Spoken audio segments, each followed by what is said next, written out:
vai destravando, né? Não consigo falar uma palavra. Questions, who gives the introduction? Yeah. Who opened the event? Talk? No one wants to. No, I don't. Eva, sorry.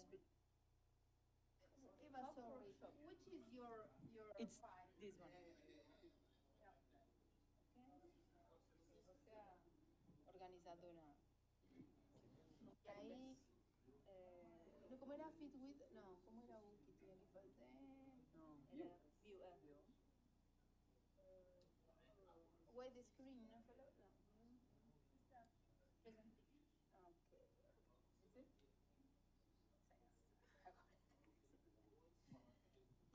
Cadê o microfone? Estavam aqui. Ah, tá ali. Will doors stay open?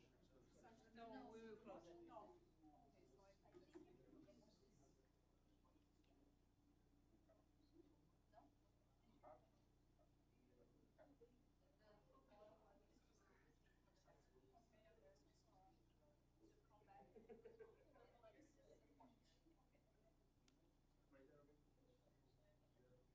This is already on? Blah, blah, blah? Yeah. Sure? Yeah.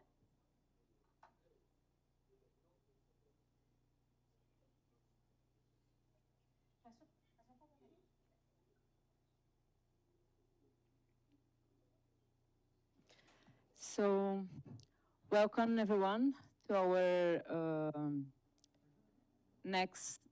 for our second section of random graphs on the brain.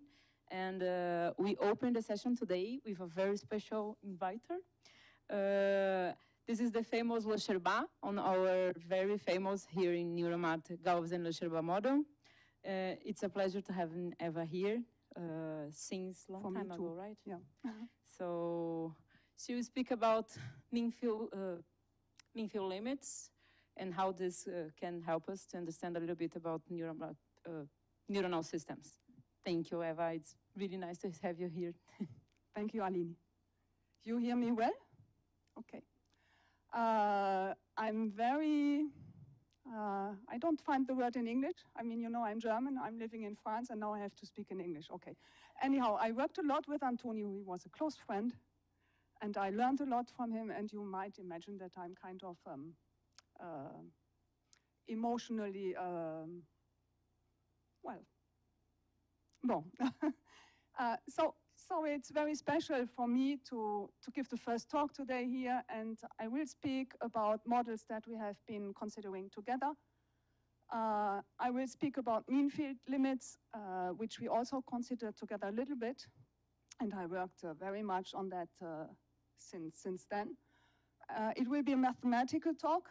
I try to be basic. I hope it's interesting, and if you have questions, then interrupt me immediately, please. So here's the plan of the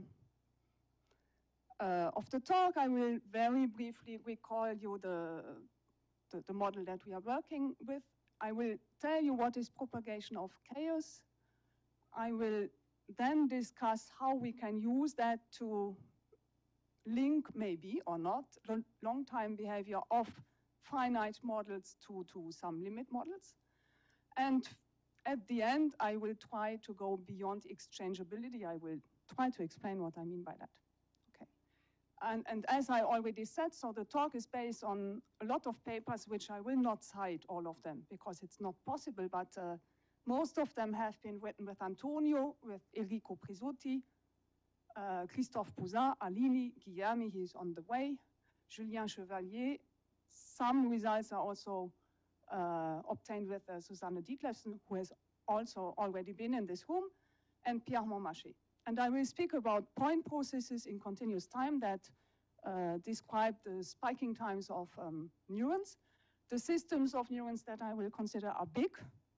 And if I spoke about limits together, that means that I will take some limits where the number of neurons tends to infinity, such that we have some, well, theoretical limit model that I will speak about. Okay.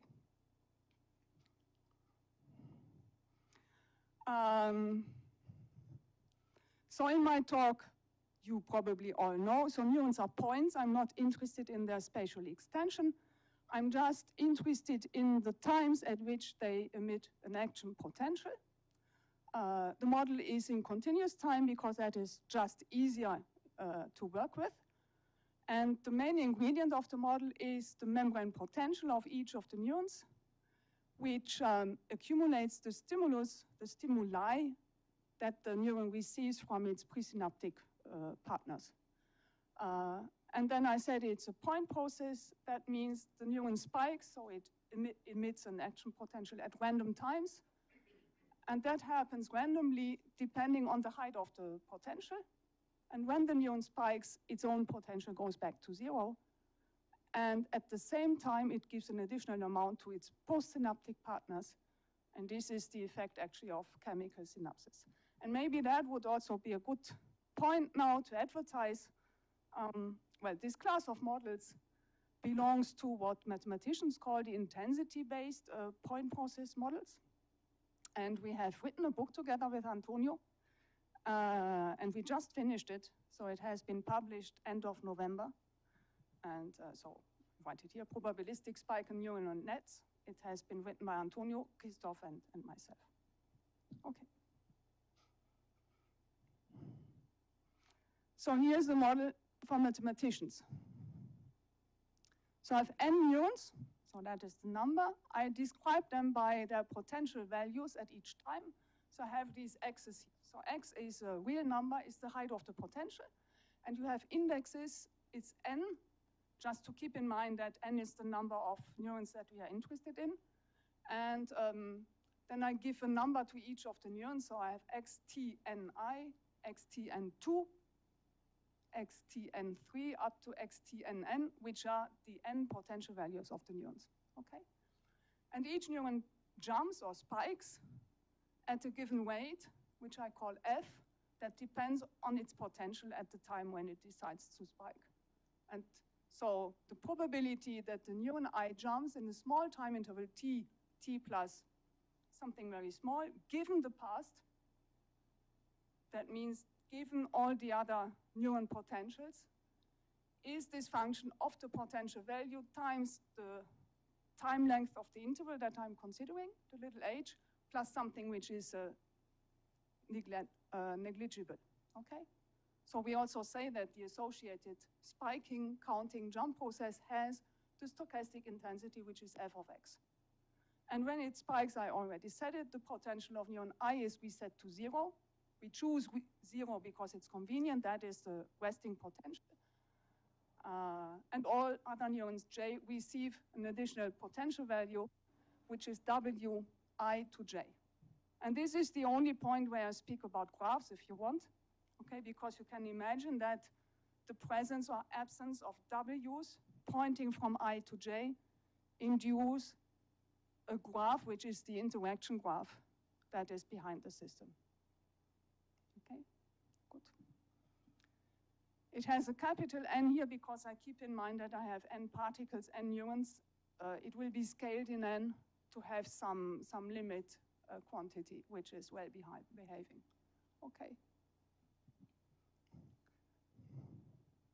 So that is the model we were looking at with Antonio. I didn't speak about leakage. For the moment, I just spoke about what happens when the neuron fires. So basically, when it does not fire itself, it receives the additional synaptic weights of the other neurons, which are its presynaptic partners, and it has also some leakage, which means that we have some loss of potential just due to some channels. I mean, it's not, I mean, there's some flux going through the membrane, and I just take some exponential loss of potential in between the successive spikes. Okay, so that is the model. So here you have some more citations. I think I have spoken about most of them. Yeah.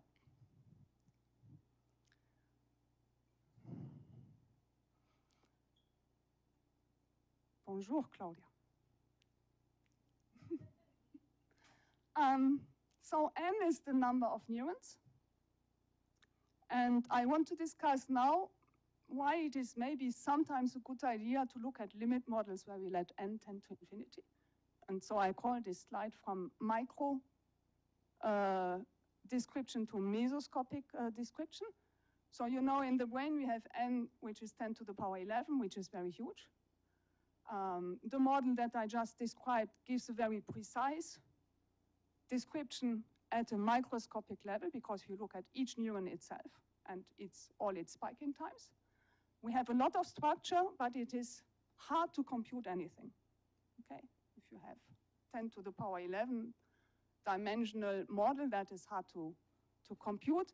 So mean field models are models where instead of describing each single neuron, we describe statistics of populations of neurons that behave all the same, okay? So we believe that we have some subpopulations where we have a lot of neurons, maybe not 10 to the power 11, which behave all the same.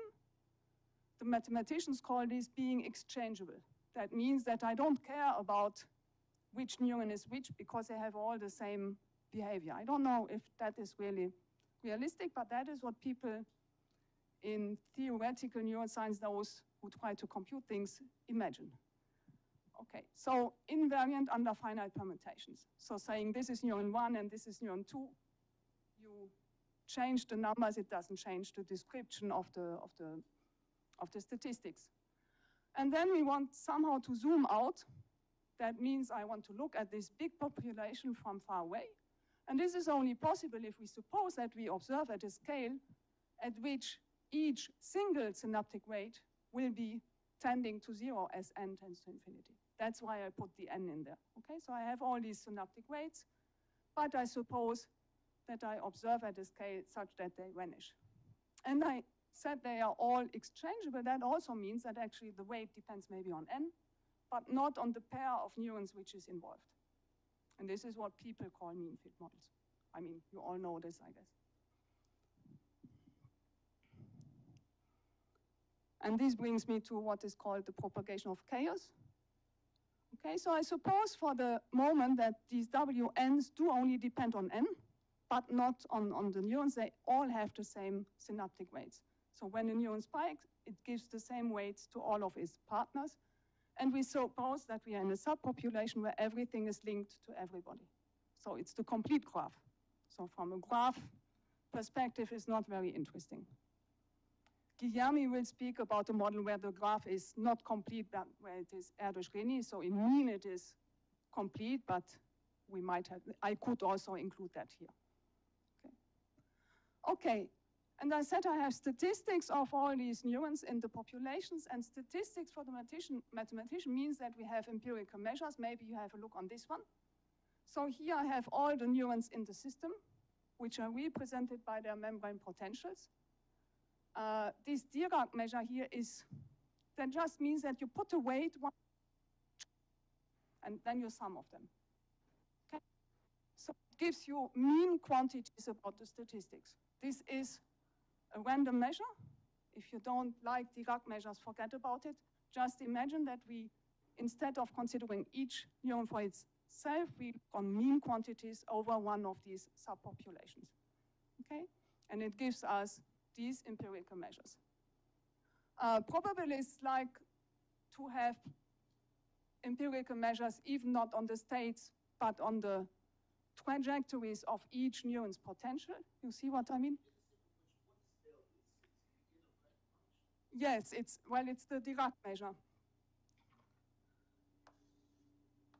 This is the measure which puts infinite weight in the point A and 0 weight also. Okay, so it's indicator function if you want.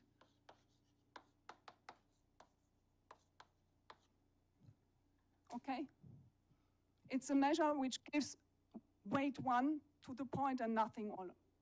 Okay, and here's not weight 1, it's weight 1 over n. So, I mean, I treat them all similarly. So, for example, calculating the mean of this measure is just the empirical mean. Okay? Sorry. Dependence. Yes. No, how is the evolution of this measure? Because it's not a stationary measure, right? No, of course not. So it is a random measure. As time goes by, the configuration changes. So at each time, I have a different total configuration. So that is, so I have, if you want, I have a, I have a flow of measures, and each time it gives me the state of the system. This delta also contains the time. No, No? no, no. What contains the time is the position in which I put the mass of the... I shouldn't have. No. I didn't have Antonio to tell me how to write my slides, you know, so I did it my way, so. Look, if I take integral of x mu t n dx, that would just be 1 over n sum I equal 1 up to n of the integrals.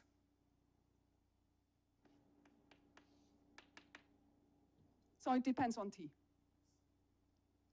And the process is not stationary. Okay. Okay. So let us forget about that. Okay, and the question is, well, why do the mathematicians or physicists, I mean, they all write this, no? Why do they write this? Because it is something that doesn't depend on n. You have a single measure, okay, it is infinite dimensional, but it doesn't depend on n. You change the state space, you change the number of neurons, but you will still have a measure. You're all the time in the same state space, so you can pass to some limit. And then the question is, well, okay, if we pass to the limit, what will be the limit measure looking like, and what will it tell us about the system, okay? So basically, why do I take this 1 over n, sum of all the particles? It means that I give, I'm repeating myself, weight 1 over n to each of the particles, so they are all equally likely, okay? Good. Okay, and then if I'm lucky, I have some limit quantity, and the limit quantity will tell me something about the system. It will be a measure, but the measure tells you something about the typical behavior of the potential at a given time, okay? Here I didn't put the time, but, and so now I wanted to try, or I will try, to explain you why we can expect that some limits of this kind exist. So this is the first slide, which is supposed to be pedagogical. So I have fixed time t. My neurons are all interacting. I told you what is the evolution of the potentials, okay? But let us suppose for the moment that we are in a very simple situation where they are not interacting and independent. That means the potential of one neuron is not affected by the others, and they all have the same law, okay? Just to make a simple argument. So suppose they are all, so mathematicians write IID, independent, identically distributed. So no interactions. And I write mu t for the law of each of them, okay? It's a probability distribution of all these potentials. Well, then if I take any bounded test function g and I evaluate my empirical measure through the test function, or in other words, I just write things like that, the empirical mean of the function g evaluated in all the potential values, these are independent variables. I take the sum of n independent, identically distributed random variables. This is just the law of large numbers. As n tends to infinity, you know, this converges to the expectation of any of them. And the expectation is, this is the physical way of writing, is the integral of g against mu t, okay? So mu t of g is integral g d mu t. You can do that for any test function. Has to be sufficiently good, the test function. And this is what people in probability call Glivenko-Cantelli theorem. It tells you that the empirical measure of IID random variables converges weakly, whatever this means, converges to some limit quantity, which is the law of any of these random variables, okay?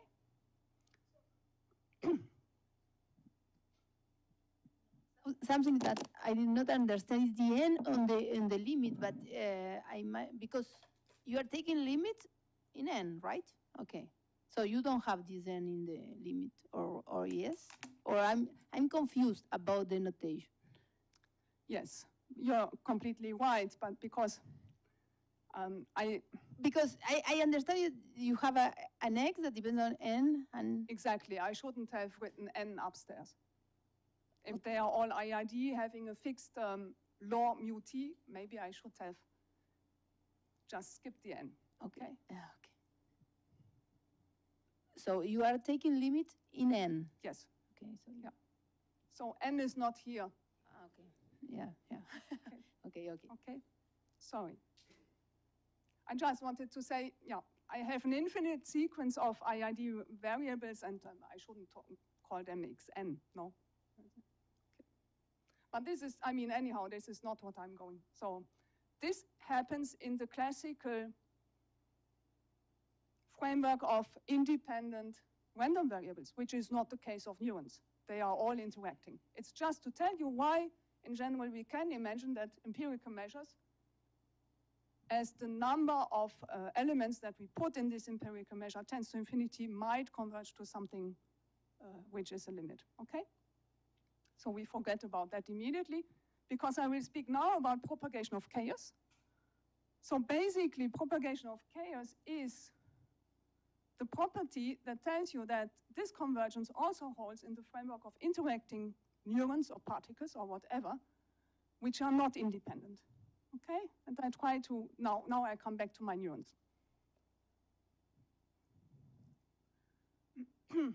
I come back to the neurons. Hope you remember the model. It is the Eva Löcherbach model. And I take, so the scaling of the law of large numbers. So I suppose that the synaptic weights are a fixed number divided by n. Okay, so each neuron gives h divided by n to all the others whenever it spikes.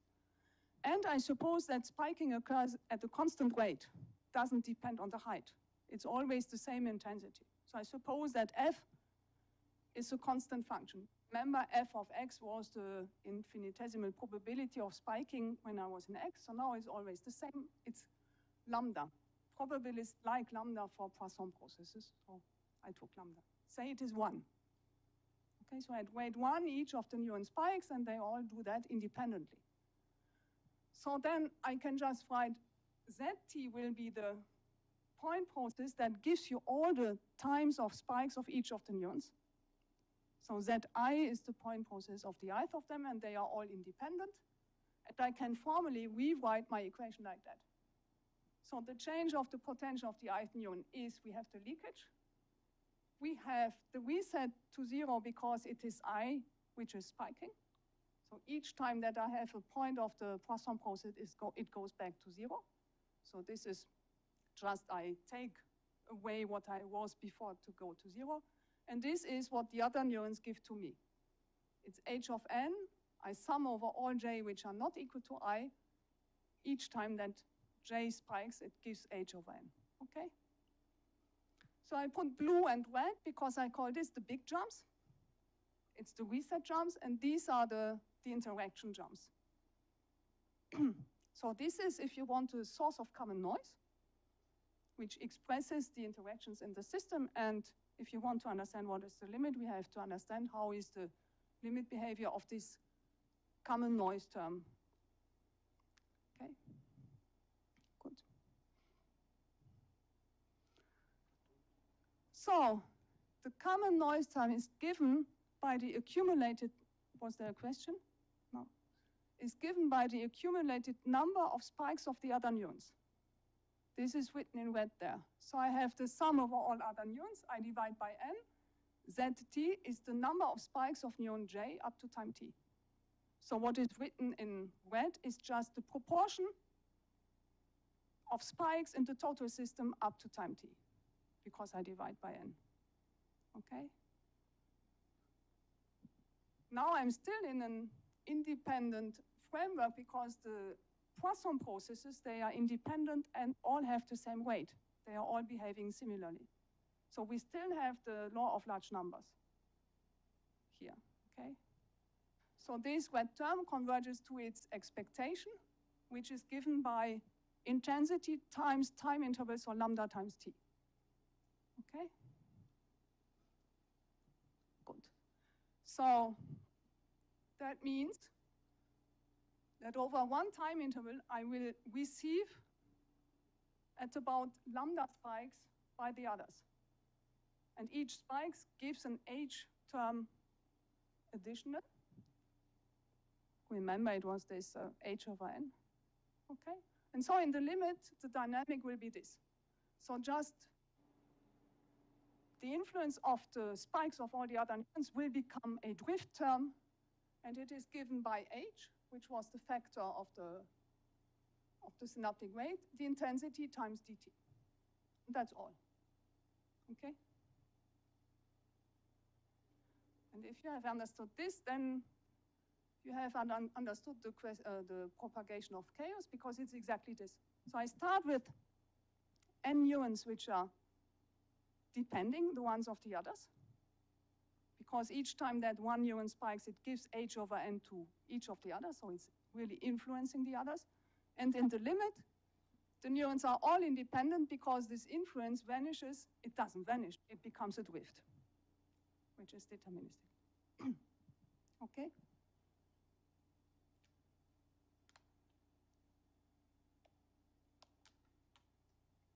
And so we can show that in this framework, the limit of the empirical measures will be mu t, which is the law of any of these limit ones.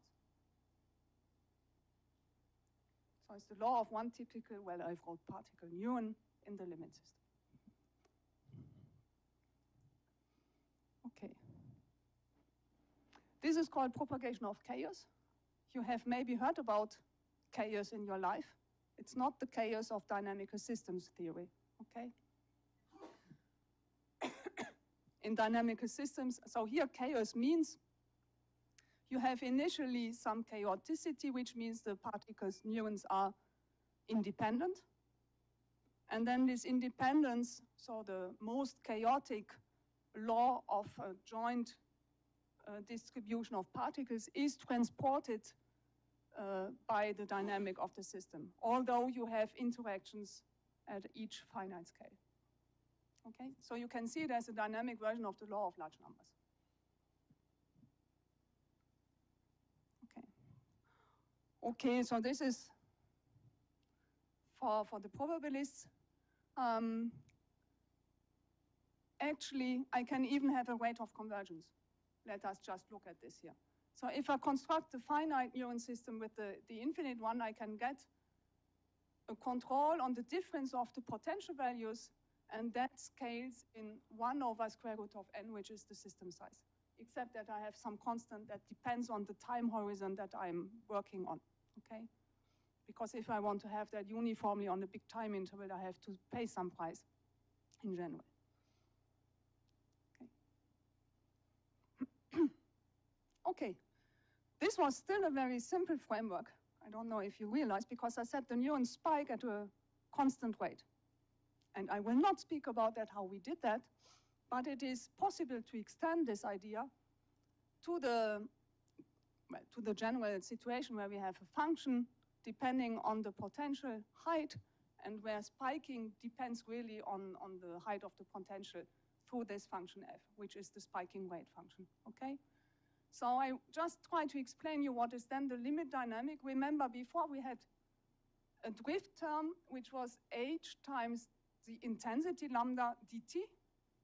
And the intensity is now given by the mean spiking rate of the system. And the mean spiking rate is just the expectation of the spiking rate at the time t. Okay?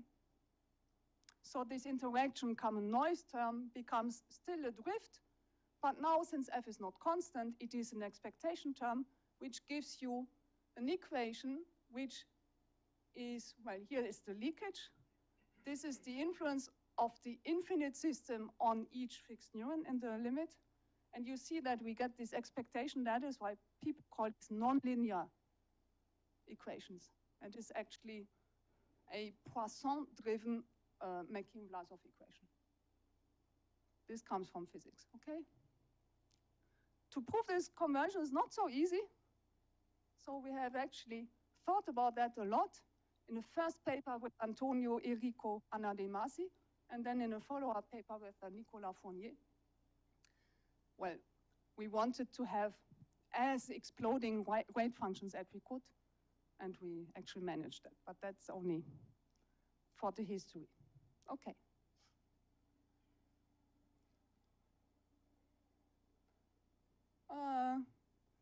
In the limit, all the neurons behave in the same way.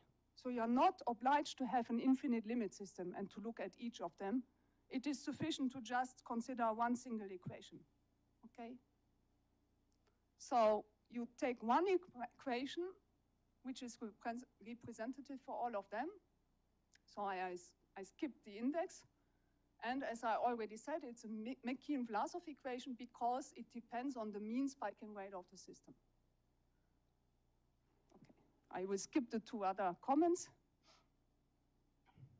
and come to the second part of the talk because time is running. So I promised you to speak a little bit about the long-time behavior. So the question of how will the system behave as time goes by in the finite system, in the limit system, and how can we relate the two? Maybe you have realized that my system is a system of neurons which is isolated. There's no external signal. They are just speaking the ones to the others, but nothing else is happening. And okay, I will come back to that maybe later. I was too fast. And so I quote a result which is by Aline and Guilherme in one of the first papers, I guess. They wrote under the guidance of Enrico. And they show if really the system is isolated, which we can express by the fact that f of 0 is 0. So if I don't have potential, I don't spike. No spiking possibility. Well, then we can show that the system, if it is finite, will stop spiking after a finite time. Okay? So it will be expressing itself during a finite time, and then it doesn't do anything anymore, which means that any of the potential values by the leakage will be attracted to 0. And so we have only one possible invariant state, which is the Dirac 0 measure. Okay? So isolated neuron systems, at least in this context with an exponential decay in between spikes, will always stop spiking after a finite time. And by the way, this is true both for the GL model and for the Hawkes version of the model where we don't have reset to 0, because it's only linked to the behavior of the system in between spikes. Okay. I'm not giving you the proof, it's a nice theorem. And that basically ends the question on the long-time behavior of the finite system if it is isolated. So what about the limit process? So the limit process is, on the one hand, it's complicated because it's nonlinear. It depends on its own law through this expectation. And that is why I decided to first speak about Hawkes processes. Hawkes processes are Guilherme Löcherbach models where the spiking neuron doesn't go back to 0. They have the very nice feature that in this case, the limit process is deterministic. Why? Because if you come back to this equation and you throw away the reset term, you see that the only randomness that describes the potential is here and maybe in the initial condition. So if I do not speak about reset, I have here something that is completely deterministic, and I can come back to deterministic dynamical systems. This is written here. So I throw away the reset, and I have a deterministic equation describing the evolution of any of the membrane potentials of the 0 in the limit. And this is a simple ODE. So I rewrite it like we are. So x dot, so the time derivative of the potential is minus alpha x plus h times f of x. Okay. And of course, any stationary state of that has to satisfy that the drift is 0, so alpha x equal to hf. If f of 0 is 0, 0 is the solution, of course. But we may have other solutions, so I draw a picture here. So solutions are the points where the function f, renormalized by h divided by alpha, intersects the straight line. And if the spiking rate function is concave, which is reasonable to think, well, we have a first fixed point here, and if h is sufficiently big, we have a second fixed point somewhere else. Okay, so for the limit system, we have a second fixed point, which is related to a sustained spiking activity. Okay? Yes. So the second one is stable, so it's attracting locally. And you can even apply large deviation arguments to show that the finite neuron system, if it starts somewhere close to this fixed point here, of course it has to be attracted to 0 because we just showed it will stop spiking, but it will stay a long time here, and the exit time of the neighborhood of this stable is exponentially large in n. This is relatively easy to prove if you accept all the results about large deviations. Okay? So we have sustained spiking activity in the limit, at least if h is big. That makes sense, because h big, remember h was the scaling factor in the synaptic weights. Okay? Alpha is the decrease of the potentials. Alpha has to be small, h big, then we have a second point, and the system stays a long time in this region. This is maybe related to metastability. It has not yet been proven, even not for Hox processes. I say that to Katmo. Okay, but this is not the model we are really interested in, because we usually want really the reset to 0. So I will very briefly explain you what can be done in this more complicated model, which is stochastic, because there is something similar is also happening, but we can't draw such simple pictures. Okay. So that was just to recall you the model. So the first question is, what does it mean to have a stationary solution of that? Because if I was speaking about fixed point before, I was speaking about stationary solutions. Okay.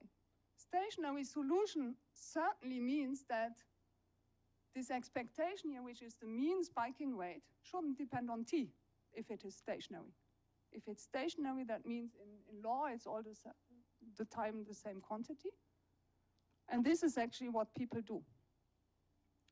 So you start from this observation. Being in a stationary state means that the mean spiking rate is fixed. Then I give it a name. I call it B. And this gives me then a Markov process that is completely, well, it's relatively easy to study. Okay? So supposing that I have a fixed number for the stationary rate, I get a Markov process. It is actually a piecewise deterministic Markov process, whatever. I mean, I just have a deterministic flow and then jump terms. You can explicitly calculate the invariant measure of this. I will not do that here, but you can do that. Okay? And then actually the existence of a stationary measure boils down to fixed point equation. Because remember, I have supposed that I'm in a system where the stationary rate is equal to B. The stationary rate is the expectation of F under the stationary measure. I have to multiply by H because that is, I give H times the stationary rate to the others. So I have to solve this fixed point equation, okay? You can do that under some assumptions on the functions F. Clear?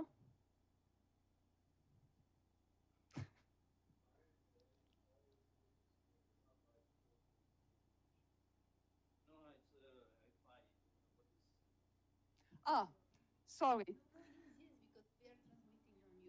Okay, no, I wanted Sorry, to your understand what question you were was talking pi about b? pi. So yeah, pi b is the delta function. Pi b is the invariant measure that I'm not writing down, but that I can find for this process.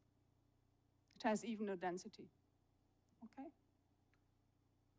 But I didn't want to tell you this. I just wanted to tell you that even in this complicated framework, we are able to prove the existence of stable solutions. Okay, and then you could say, but if I take 0 here, it certainly works. So do I have another stationary solution which is not the all 0 state? And the answer is yes, under some conditions on the function f. And this is what we supposed here. So we suppose that close to 0, the spiking weight function is sufficiently sensitive to incoming new spikes. That's written here. So K basically is the derivative of the spiking weight in 0. You see what I mean? Because I suppose that f is 0 in 0. So the first thing here is, I suppose that in 0 I am differentiable and K is sufficiently big. So if I'm a neuron in 0 and I get some incoming spikes from the others, that kick me out of 0, okay? So it's something that brings me back from 0. So actually, if this sensitivity times the synaptic weight, this h, is bigger than alpha, we were able to prove, and that was the work with Montmarché, that there is at least a second invariant state, which is also, in some sense, attracting. Okay. So it's the same picture as in the Hawks, except that you have to work more. But we have at least the second state, and the finite system is somehow attached to that. And that we were unfortunately only able to prove for spiking weights which are linear and then saturating. We believe it's possible to do it for concave weights which are saturating, but it's really technically involved. And so the result is here. So tau is the time at which the finite system leaves a ball around this invariant, second invariant state that I was speaking about. It is exponentially big in n. And if I renormalize by its expectation, then it goes, as n tends to infinity, to an exponential distribution. And that is exactly metastability, okay? So it means that the finite system will stay a long time around this second stable state of the limit system, and then it will go away from there, but you don't know when this happens, because it is basically after an exponentially distributed waiting time. Okay. Good, so this is what I wanted to tell you under the title, was what does the limit tell us about the finite system? So it can help you to detect stable states which are not really stable, but which are seemingly stable, and this is what the people call metastable states. I want to conclude on some other just reflections, because what I have been telling you is about, well, these exchangeable systems where all the neurons are the same. The synaptic weights are all the same, okay, which is not very realistic. So can we go beyond exchangeability? The answer is yes, and there is a lot of ongoing research in mathematics right now, actually, on that. So the only thing that I know to tell you is what is written here. So with Susanne, we had been looking on neuronal systems where neurons are arranged in subpopulations, and within each subpopulation, they all behave the same. And then the interactions in between populations do only depend on the population. So that is what is called a multi-population mean field limit. And we were actually able to prove that we can explain oscillations in the typical spiking weights of, this is a model with two populations, okay, by the mean field limit. And we extended this work to neural field equations in a work with Aline and Guilherme and Julien Chevalier. Okay? So this is what I know well. And as I told you, there's ongoing work by people in pure mathematics. Pierre-Emmanuel Jabin and Valentin Schmutz and another Chinese co-author, they try to look on mean field limits even without imposing anything on the synaptic weights. Just that it has somehow to disappear, but no more structure.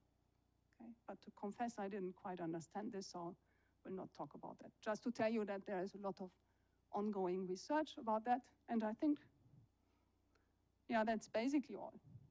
So maybe I should tell you that there is the Nice group of probability who showed also oscillations of the mean field limit of the Galvez-Löcherbach model by functional analytical methods. Difficult, very nice results. And of course, you can add some more dynamic to the synaptic weight. We did this in the Hawkes framework in the joint work with Antonio, Enrico, and Christophe. And that needs to be extended to the framework with resets. Has not yet been done, neither. And I think I stop here. Thank you. Thank you, Eva. Do we have questions, comments? What's this Hawkes framework and the delay you mentioned in the previous slide? The Hawkes process is like the Galvez-Löcherbach, except that when the neuron spikes, it doesn't change its position.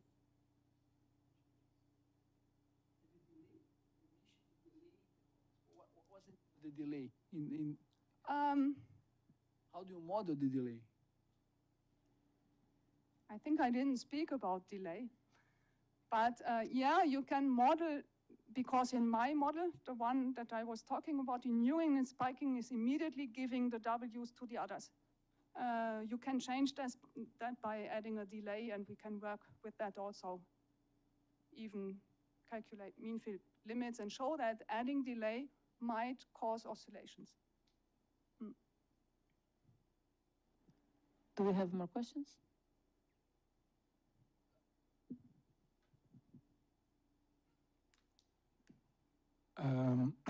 Could you comment a little bit about the result of metastability from the paper with Montmarché, just about the techniques that you used briefly to obtain this result of metastability? We use coupling techniques. So we couple the finite system with the limit one. And for the limit system also, we show its total variation coupling. So we show that if we take two copies of the limit, which are close to this stable point, that then with a very high probability you will lose the information on your starting point such that you can really couple the trajectories together. So is it somewhat inspired?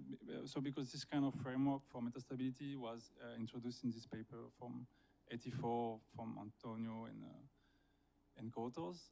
Is it kind of inspired by the techniques of this? No, I don't think so, no. Okay. Okay. But yeah, I don't know this pathwise approach by Antonio. So it is also inspired by works of some Brazilian people, but I don't remember. I will tell you in the break. Okay. Other questions? If I'm not mistaken, one of the last slides, there was a term nonlinear measure or something like this. What does it mean? Nonlinear measure. Non-linear process? No, just a second. No, before. Before? Yeah. Just a second. Non-linear invariant measure. What does it mean?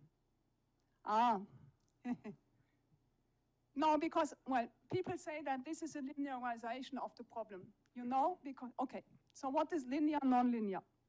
This is the non-linear equation. It is not a Markov process, even if it looks like, because if you know the position of the process at a given time, it doesn't suffice to predict the future, because you need the law of it, okay? So we call this a non-linear process. And if I'm speaking about a non-linear invariant measure, I'm speaking about the invariant measure of that, which nevertheless may exist, which just means that I have a solution of that, which is in mean all the time the same, okay? So that is the non-linear invariant measure. And the other question is also, my curiosity. The rate of convergence to the Infinite limit? yeah, when you have 1 over square root of n, it also comes from Glewenka-Cantelli theorem, right, or not? So you use it somewhere in the proof, right? No, the proof, well, that's a good question. Is it really, you know, because we have these interactions, so the technique is that we use coupling. That means we take n independent copies of the limit driven by the same noise as the finite system. And then we are, so the 1 over square root of n is just the variance term. I would rather say it comes from, yeah. Okay. From the central limit theorem rate of convergence. It's from the central limit theorem. Yeah. Mm. Oh. Okay. Okay, thanks. Other questions? Hey, thanks. Sorry, I'm not a mathematician. So from the neurophysiology side, we're trying to understand if these oscillations mean anything for the brain, right? So the oscillations that you talk about, the model. So from the mathematical kind of point of view, what is the advantage of having like an oscillating network as opposed to a network that doesn't oscillate? Or in other words, like, are you just trying to simulate, like when you're trying to fit the oscillations into it, you're just trying to show that it does what the brain does, or is there any other advantage to that? Yeah, we just wanted to fit what the brain does. From a mathematical point of view, oscillations are more difficult to treat than just stable. Exactly, yeah. Okay. So we have to work together to see if they mean anything after that. Yeah, exactly. Other questions? I had a question, but I think you answered it in the middle. I would like to comment if you thought about what about to organize the neurons in populations and to have this mean field behavior inside each, but you answered it. I thought about if it would be possible to have a model like we have with communities in yes. Neuro. That is what I called multi-population. Multi-population. Yeah, it's communities. It's like that. Okay. Mm-hmm. Yeah, this would. Okay. Yeah, for sure. Yeah. Great. Okay, right. Any other question? No? Okay, so we have a coffee break of 15 minutes, and then we come back. Okay, thank you. Yeah, let's sing.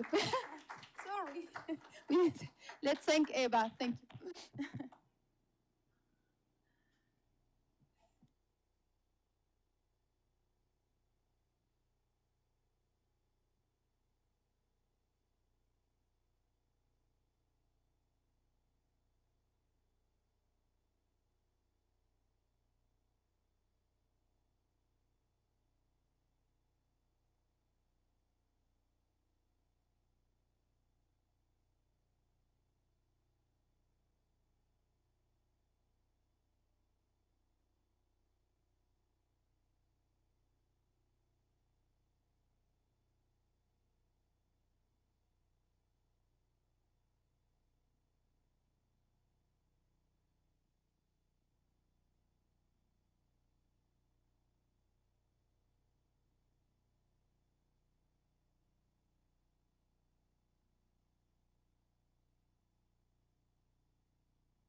Okay, thank you. We continue the workshop with the next speaker. It's a pleasure to have Guilherme here today from the Federal University of Rio de Janeiro.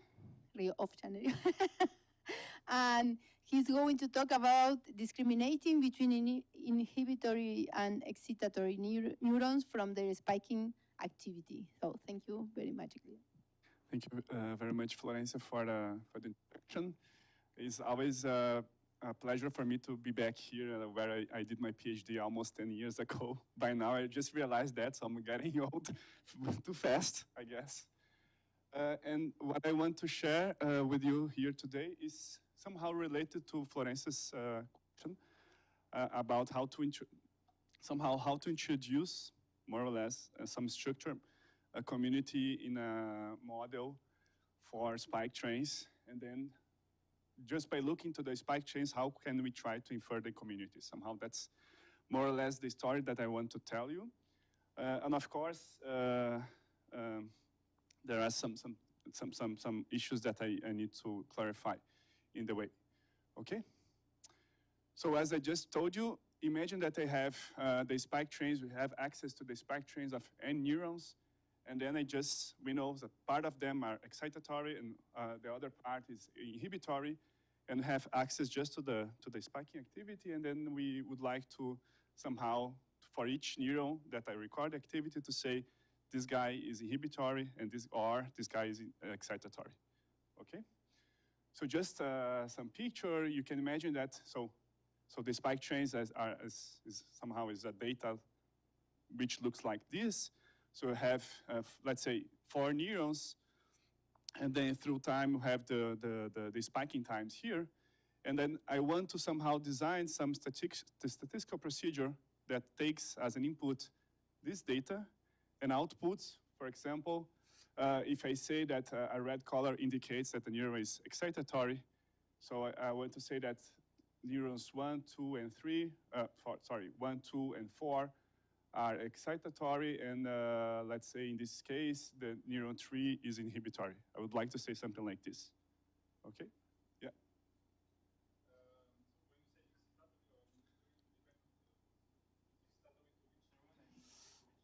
Yeah, so that's the great question. I mean, this is a great question, and I'm trying to clarify this in a moment.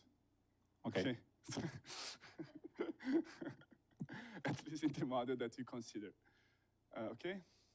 So that's the picture, and then let me try to give you the model definition, and then possibly you can pose some questions related to the model. I just want to say that this model has been introduced, well, I just studied this model with Eva and also Julien.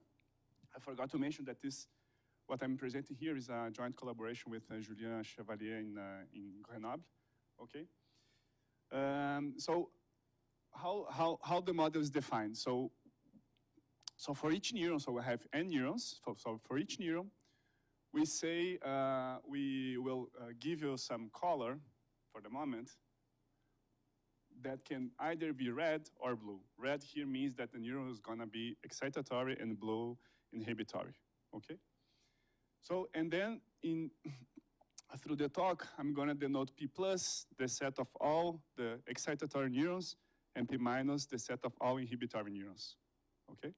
And of course, these two sets, P plus and P minus, they form a partition of the set of neurons, okay? So that's the first thing. And, well, we have some assumptions, but for the moment, you can think of, well, I can do this probabilistically or deterministically or whatever for the moment, okay? And then, so we can argue that it's very difficult to actually, so we know that there is some network through which the neurons, interact among themselves, but this network is possibly difficult to have access to it. So we can imagine that, well, we don't know exactly which neuron is connected to which. And then we say, well, for mathematical purposes, we're gonna simplify consider the most simple graph that you can imagine to describe how the neurons are connected to each other, which in this case is a Erdős-Renyi random graph with n vertices. And this graph is directed, okay? In the sense that for each pair of neurons, so I and J, as you see here, I'm gonna decide to, I'm gonna say that, well, J is going to influence I, so, J influences I with probability P, and with probability 1 minus P, it doesn't influence, okay? And I do this procedure for each pair of neurons, okay? So this is a directed because for each, as I just said, is a directed. And in the notation here, through the talk theta ij equals 1 means that there exists an edge from j to I. Okay, this is something maybe different from Eva's notation, but just to keep in mind. So this is j influences are I. Okay. So just to have a visual representation of this object, you can imagine that, so I have n neurons. Each neuron has either is excitatory or inhibitory, and they are, there is a graph, directed graph indicating each neuron influences each neuron, etc. Okay? So that's the first ingredient of the model, okay? And then for each neuron, we model the activity of this neuron by a sequence of random variables, binary random variables, x, I, t. Okay? And I'm going to denote xt here is the configuration. So this is the vector, okay? The vector of the spiking times at time t. Okay, so I'm assuming that the model is discrete. Maybe this is different from Eva's talk as well.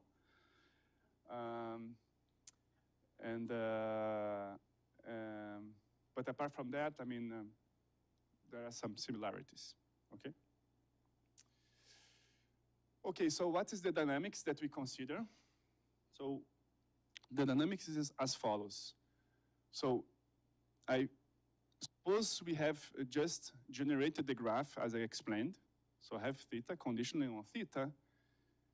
The sequence of configurations of the spikes, so the sequence of xt, here the vector xt, it evolves as a Markov chain, meaning that to know the distribution at time t, I just need to know the distribution at the time before, xt minus 1 in this case. And then so that's the first thing. And then the second hypothesis is that given xt equals minus 1 equals x, so this is a configuration of zeros and ones, each coordinate at time t, so each neuron at time t is gonna decide to spike independently of the others with a probability which I'm going to denote here by p theta I of x. Okay? So this means that neuron I is going to decide to spike or not at time t with a probability which is given by p, which is a probability which depends on the graph, depends on possibly on the neuron itself, and also the configuration of the spikes the time before. Okay? This is a simplification of somehow with respect to Eva's talk. Okay? And just to conclude, just to finish the model definition, I need to specify how I compute this probability given the graph, the neuron, and the configuration X. Okay? And this probability is computed as you see here on the slide. So this mu here is a baseline parameter. Okay, so no matter the configuration X is, neuron I is always going to, there is a chance of spiking, which is mu, okay? And then And here in the second term is, I mean, it's how we incorporate how the past spikes influence the next ones. So here you see, so this first part I'm summing, so I fix I. So remember this variable is either 0 or 1. So here I'm just computing the average of spikes of all the excitatory neurons which are connected to I. Okay, so this is an average effect over the excitatory neurons. And then I'm just scaling this by some factor which for us is 1 minus lambda, which in Eva's talk is the age factor that she was writing before. Okay? And then here is the effect of the inhibitory neurons. So as you can see here, if xj is equals to 1, so this term disappears, right? So in this sense, whenever an inhibitory neuron spikes, it reduces the chances of neuron I to spike in the next time. Okay? And so somehow here, again, similarly to the excitatory neurons, we have an average effect over the inhibitory neurons. Okay? Is the model clear? More or less? Okay? Great. And then, okay. Okay. So Morgan, I don't know if I answered your question here, but with respect to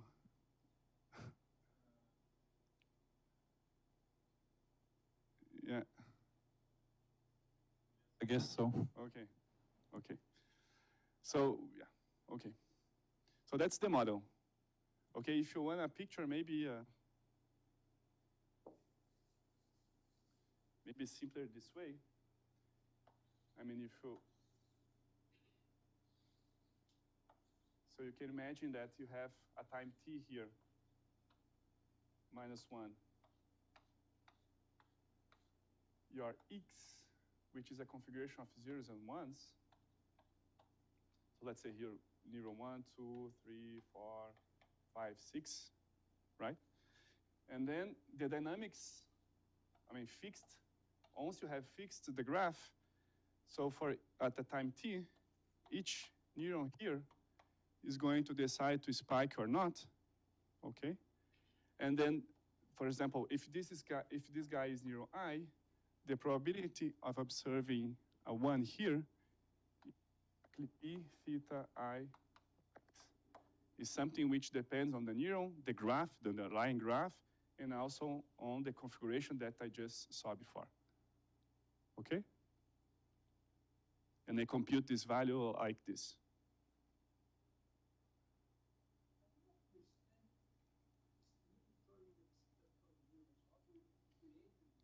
Yeah. You see, so when I sum over, I mean, if you look at J here in the excitatory set of neurons, you see whenever X is 1, and there is a link from J to I, so this increases the probability of having a spike for I in the next time unit. Okay? Now, if you look here for a J in the inhibitory set, the effect is somehow is the opposite. Again, if neuron J is inhibitory, and then if it spikes, so this term is 0, so it reduces somehow the probability. Because if this guy is silent somehow, so there is a contribution here to the probability if J is connected to I.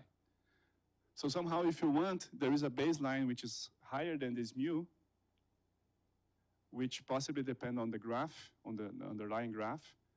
And then whenever an inhibitory neuron spikes, it decreases the chance of observing a spike. It decreases, it does not increase, right? Yeah, okay. I mean, if you, let me put in this in another way. If you take this term here, right, this does not depend on X, sorry, right? So I can put it here, and then I can imagine that there is a baseline which depends on mu and also on the graph. And then it decreases, right? It's just a way of seeing, I would say. So right. I guess answer to my question. We can't, but anyway. Yeah. I guess the answer to my question is that a neuron is either inhibitory to all the neurons, the neuron it is connected, or either exactly. Yeah. Okay.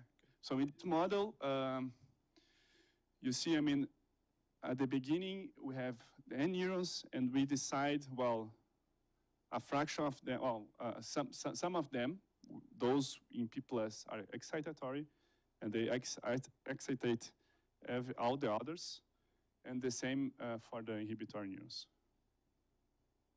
Okay? Good? Yeah, and then there is just a constraint here on mu and lambda, just to be sure that whenever, well, I mean, no matter the x you have here, you have something which is really between 0 and 1 to have a probability. Okay? Cool, so that's the model. It's very simple. That's why we call it toy model for the spike trains. And then with this model, the question that we want to address, so I can reformulate the question that I wrote at the beginning as follows. I give you some sample of x1, xt. So remember, this is the configuration of spikes at time 1, etc. And here's the configuration of spikes at time t of the n neurons. And then I want to recover the sets p plus and p minus. Okay? So in a sense, my spike trains here is a matrix of, I don't know, with n rows and capital T columns, if you want, of zeros and ones, generated by the mechanism I described before. Okay? So that's the problem. And then, so what are the assumptions that we make? So first of all, we assume we don't have any knowledge on P, so the parameter that I'm choosing to generate the graph, the probability. We don't know mu, we don't know lambda nor theta, so we don't know basically nothing. Apart from the fact that we assume here that, so P plus, I'm assuming here that the fraction of excitatory and inhibitory neurons are really close to two values, R plus and R minus, respectively, where this, of course, R plus and R minus are between 0 and 1, and the sum of them are 1. Just to say that the graph is somehow is dense, okay? But the values R plus and R minus are not known as well, okay?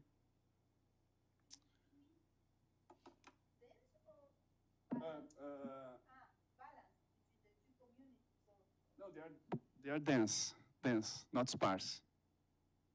For example, it could be sparse.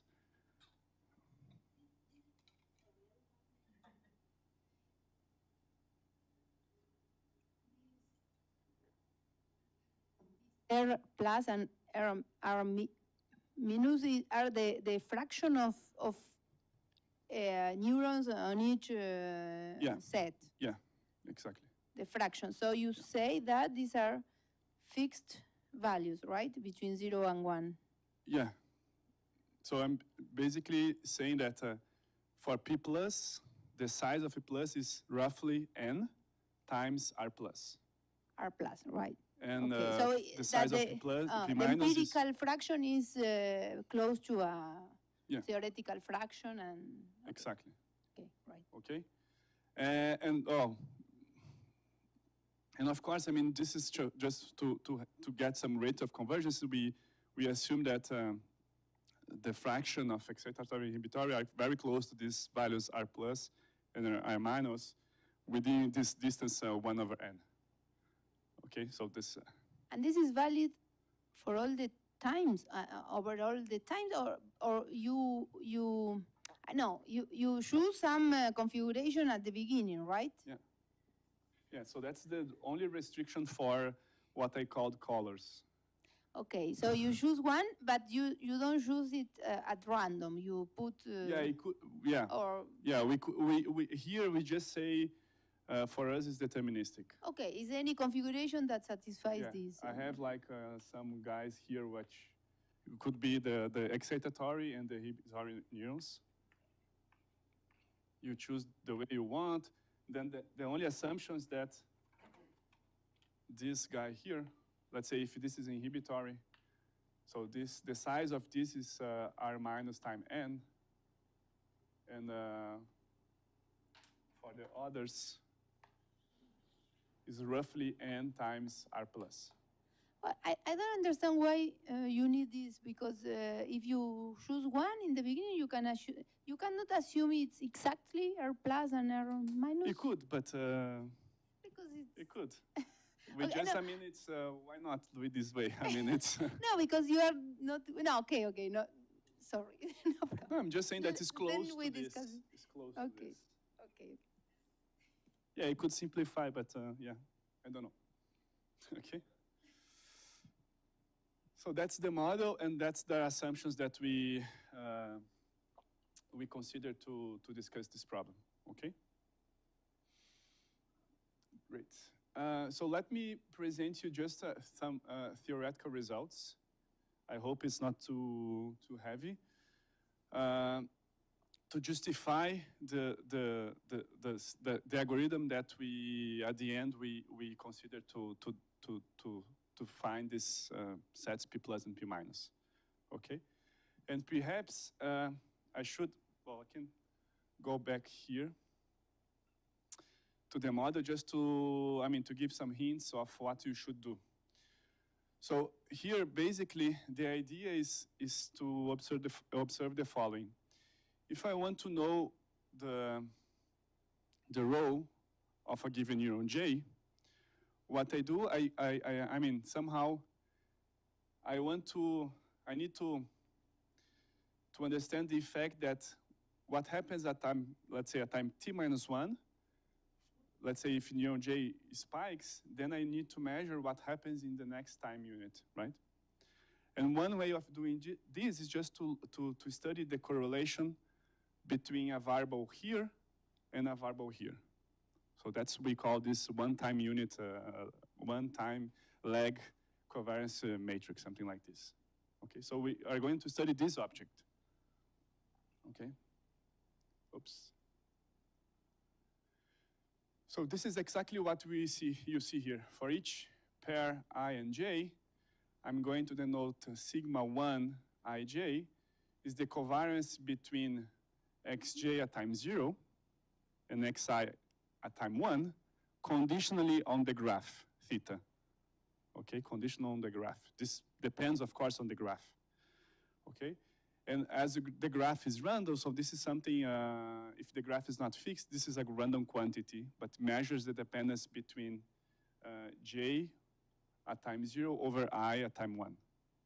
Okay, and then as you see in a moment, this matrix here, sigma 1, so this is the matrix, is going to be very close to some matrix A, where whose the ij entry is given by this. So if I look at the matrix if I look at the entry ij, and j is inhibitory, what you see here is the, let's say, is the graph itself rescaled by n. And if you look to the column, let's say a j inhibitory set, again you see the graph, theta is scaled by n, but there is a negative sign. Okay, and somehow, and of course, I mean, if we have access to the matrix A, we would be able to recover the communities just by looking to the columns, because there are columns where all the signs are, well, either 0 or positive, or negative or 0. So just by looking to the columns of A, we will be able to identify the communities. And somehow, I mean, I know that Florencia have been working in community detection problems. Somehow this will be the adjacency matrix for the community detection, the community detection framework.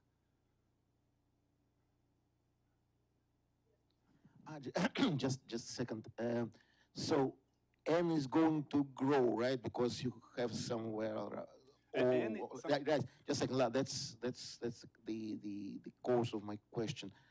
So does your graph, how your graph depends, the construction of your graph depends on the N. So do you fix it once forever, or do you, every time that you increase N, you restructure the graph, or you leave it the same? So your theta, it depends on N as well or not? Yeah, so here everything is fixed. And what is fixed? No, but no, I mean, even, of course, I mean, N, you think as N as being some, okay, so it's not a symptotic result. It's just, I may consider it as something fixed. I mean, everything is fixed. Everything is fixed. Ah, okay. Everything is fixed. Mm-hmm. No, this is the theoretical one for the moment. So, but you need the distribution of it. Yeah, you are too fast. I mean, so wait. No, I'm just saying that. I mean, to find the community structure, we are going to study the covariance. But for the moment, this is the population covariance, let's say. And then at some point, we need to estimate something. Okay. Just one more question. So since each value is a 0 or 1, then you study the covariance because this just explains all the dependence because of these 0, 1 values. Okay. Exactly. Okay. And so this is the first, perhaps it's one important difference with respect to what we are doing here and what people in community detection are doing, is that we don't have access to this adjacency matrix. And so somehow our first result is really showing that these two quantities are related. So that's the first result. So we are saying that there are two non-constants, C1. So this constant C1 depends on lambda P and R plus. We can give, the paper, it's written explicitly, the expression. So what is important here is this quantity is positive, and also there is another quantity C2 which is also explicitly, and it depends on lambda P and R plus, such that the following holds. If I look to the distance, if I look to the a distance between the matrix sigma 1 and this quantity here, so it's C1 times A plus a matrix of full of ones. So this is just a notation for a matrix of full of ones, rescaled by n times C2. And so this norm here, max, is just I'm taking the maximum difference, maximum absolute distance between entry-wise. For each entry, I take the maximal distance with respect to all entries, okay? And then, of course, we take the expectation with respect to the randomness of the environment and the dynamics. And we show that we can quantify how close sigma 1 is to this matrix here. Okay, so this goes to 0 at a given rate, but it's not really important for the moment, okay? So what we are saying here is, first of all, sigma 1 is related to the matrix the matrix A. Okay, there's a constant in front, but it's related. And also there is somehow we can try to we can think of this term here as being a bias term. There's a bias common to the all entries of sigma 1, and then sigma 1 is matrix C1 times A plus some common bias. Okay? That's the first result. I still don't understand sigma 1 because you need the distribution of x0. No. Oh yeah. Okay. Now I see what you see. Yeah. Or it's in some stationary case. It's stationary, of course, because yeah. for n fixed, you Sorry. have stationary distribution. Yes. Ah, okay. I'm sorry. Yeah, there is an issue. Oops. There is also, yeah, I didn't speak about this, but I'm assuming that, so how really the dynamics works as follows. You fix the random graph, the theta, and then you ask, what is the invariant distribution for your process? Understand. I mean, we discussed this with, in detail in the first paper with Eva and Julien. But you can simulate this under the invariant distribution. It's kind of easy using some perfect simulation algorithm. And then so this is how you start, so let's say, and then you evolve. Okay, so it's stationary. So, and the expectation with respect to Erdős-Rényi graph? Yeah, the expectation is, the expectation is you run your Erdős-Rényi random graph, and then you see the dynamics, which is stationary under this choice. And so the expectation is respect to this model. Okay? Thanks, Anatol, for clarifying this. Okay, so and from once you have this result, we can see the following. So if I sum the columns of sigma 1, what happens if I sum the columns of sigma 1? So thinking of sigma 1 being this matrix here, right? So I will have C1. So if the column is excitatory, I will have this sum here over J. And since we are working with Erdős random graph, so this sum here divided by n is going to give us a constant P, right? And so here we expect that if I sum over the columns of sigma 1, I'm going to have C1 times P if J is excitatory, C1 times minus P if J is inhibitory, and there is this common bias here which is going to give us just C2. Okay? And this is just exactly the next result that we do. I mean, once you compute this matrix sigma 1, we consider a vector sigma where we are just summing the columns of the matrix sigma 1. Okay? And and then our second result is just to say what is the limit of this vector sigma. So we can show that this vector here is close to this vector here.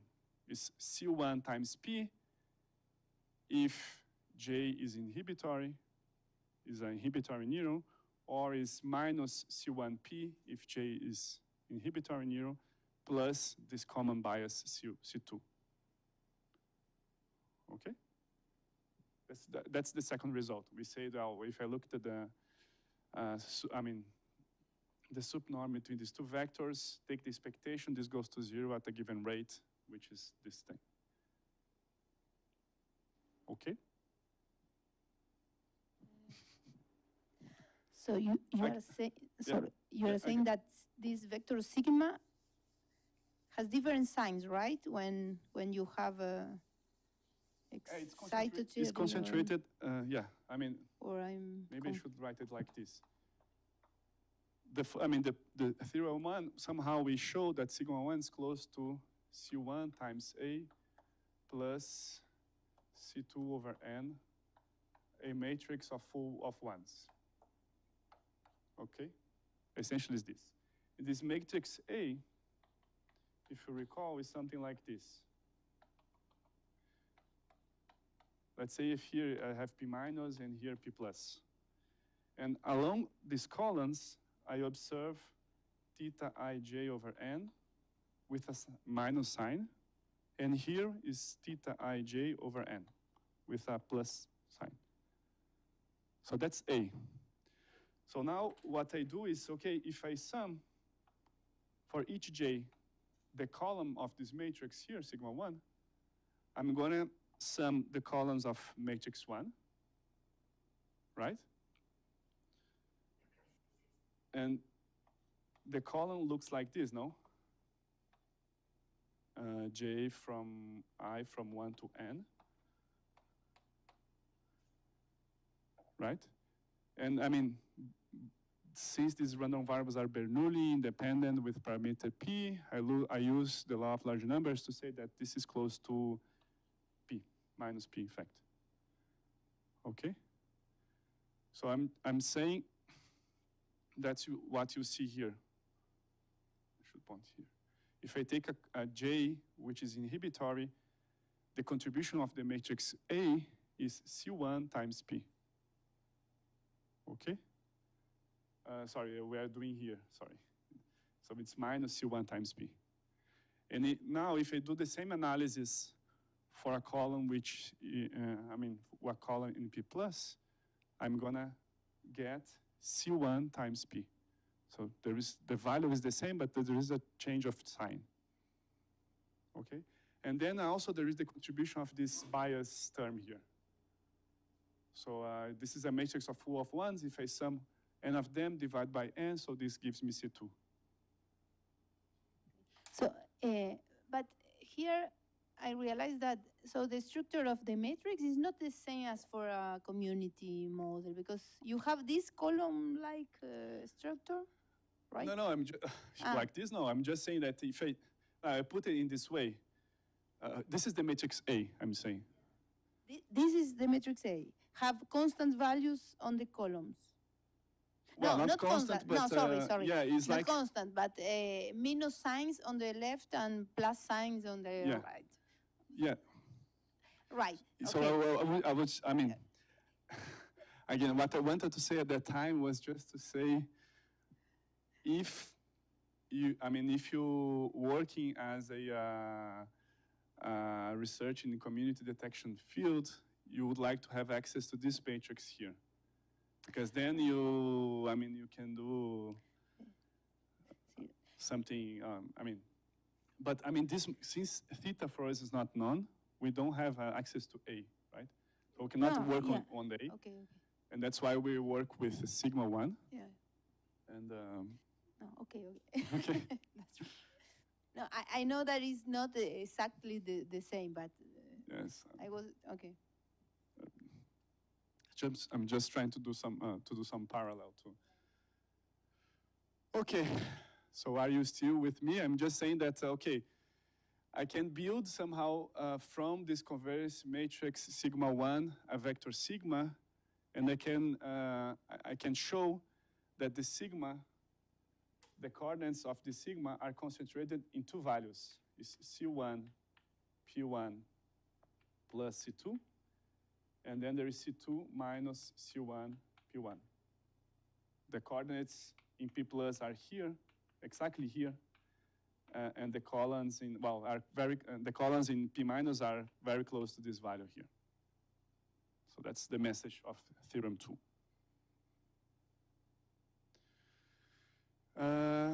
Okay, and then and then somehow if I have this, if I knew sigma, I could use this vector to do the community detection, right? But of course, we don't know this guy because it depends on sigma 1, which depends on theta that we don't know, so we cannot use it. So that's why now we estimate this guy from the data. We estimate sigma from the data. Okay. Yes, here I'm just saying, so this is not very important. I'm just saying that if I use some Markov inequality, and I fix some threshold epsilon here, I can say that the probability sigma is very close to this guy up to some error factor sigma. It's very close to the vector up to an error epsilon. So this probability is very large. And if I know this guy, I could, since they are very separated from each other, the limit values, I could use this information to detect the communities. But we don't know sigma, so that's what I was saying before. but we have access to the data, and then we estimate this vector. Okay, so that's what I wanted to say for the moment. We cannot use sigma, but we have access to the sample, and we just need to estimate this guy. Okay?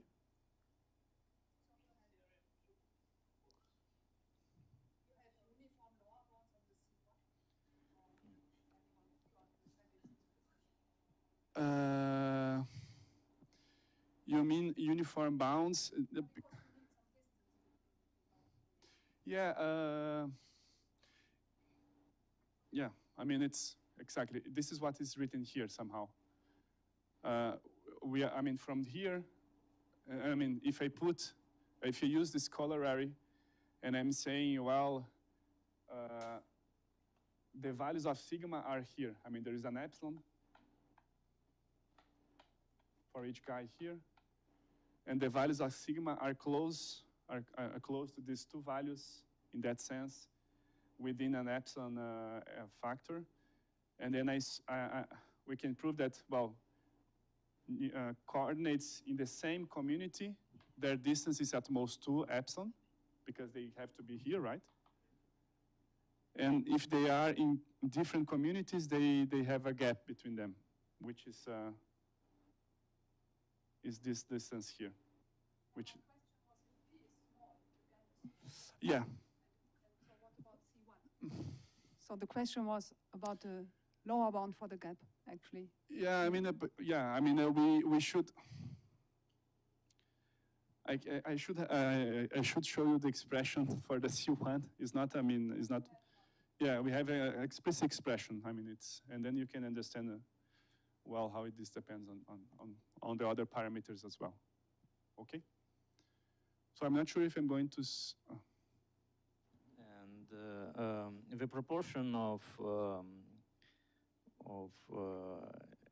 excitatory and inhibitory R plus, R minus, yes.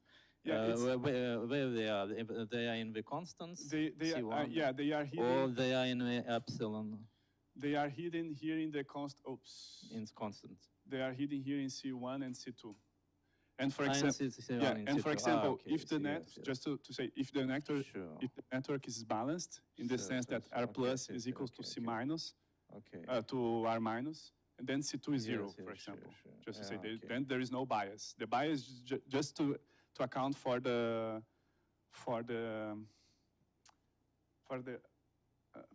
I mean, in cases in which the network is unbalanced, so there is a bias towards the excitatory activity, I don't know, inhibitory one, and C2 comes from this. Just to mention that we know, I mean, these two quantities are given explicitly.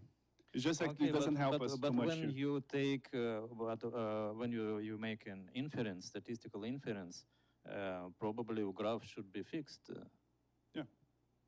Yeah. Well, I will show you some numerical and sigma, results. It's the expression that you have.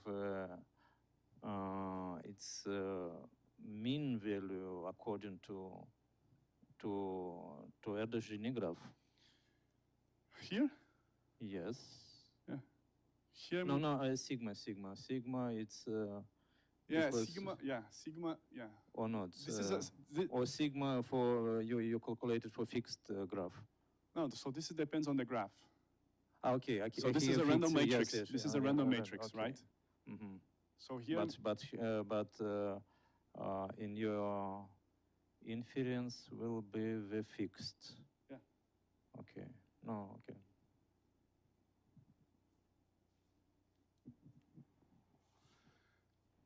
Okay. Oops. Sorry.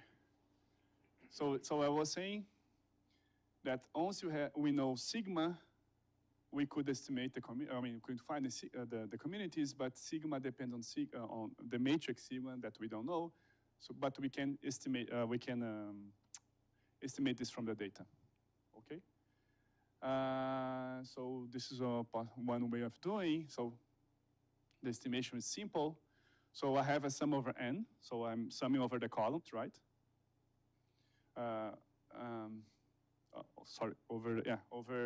I'm summing over the rows for each fixed column, right?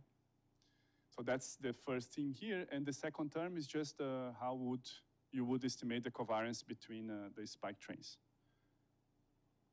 Okay? We do exactly as we would expect. And I'll call this vector sigma hat. And then we can show that we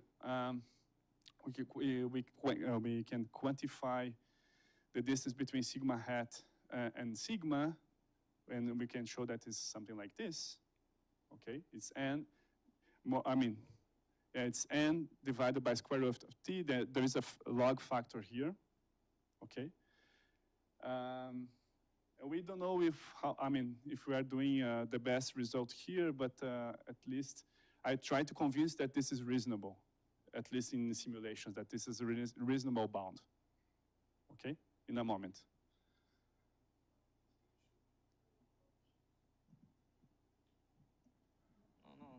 So, T should be very large according to N, yes. Yeah. Okay. So, oops. And so here the message for the moment is, of course, to estimate uniformly well for all the neurons, I need to observe the network for large times, because there is a somehow fight between n and square root of t. Okay, so this is something I think it's reasonable. Okay, so we estimate this guy, and then we are just saying, well, in an event where sigma hat is close to sigma and sigma is close to this vector here, right? Then, in fact, so here I'm kind of, I think I won't explain very well. We can also show that sigma hat is well separated. Coordinates in the same community, the distance is at most 4 epsilon, and neurons which are in different communities, they are separated like this. Can you remember if these C1, C2, P are all constants? Are all Constants or depends on n? No, they don't depend on n. They don't depend on n. They depend on lambda, C1, and R plus, and of course R minus, because. Yeah. Okay, so they are fixed constants, don't depend on n or on t. No. Okay. So when t is sufficiently large, your sigma are very close to, and you can. Exactly.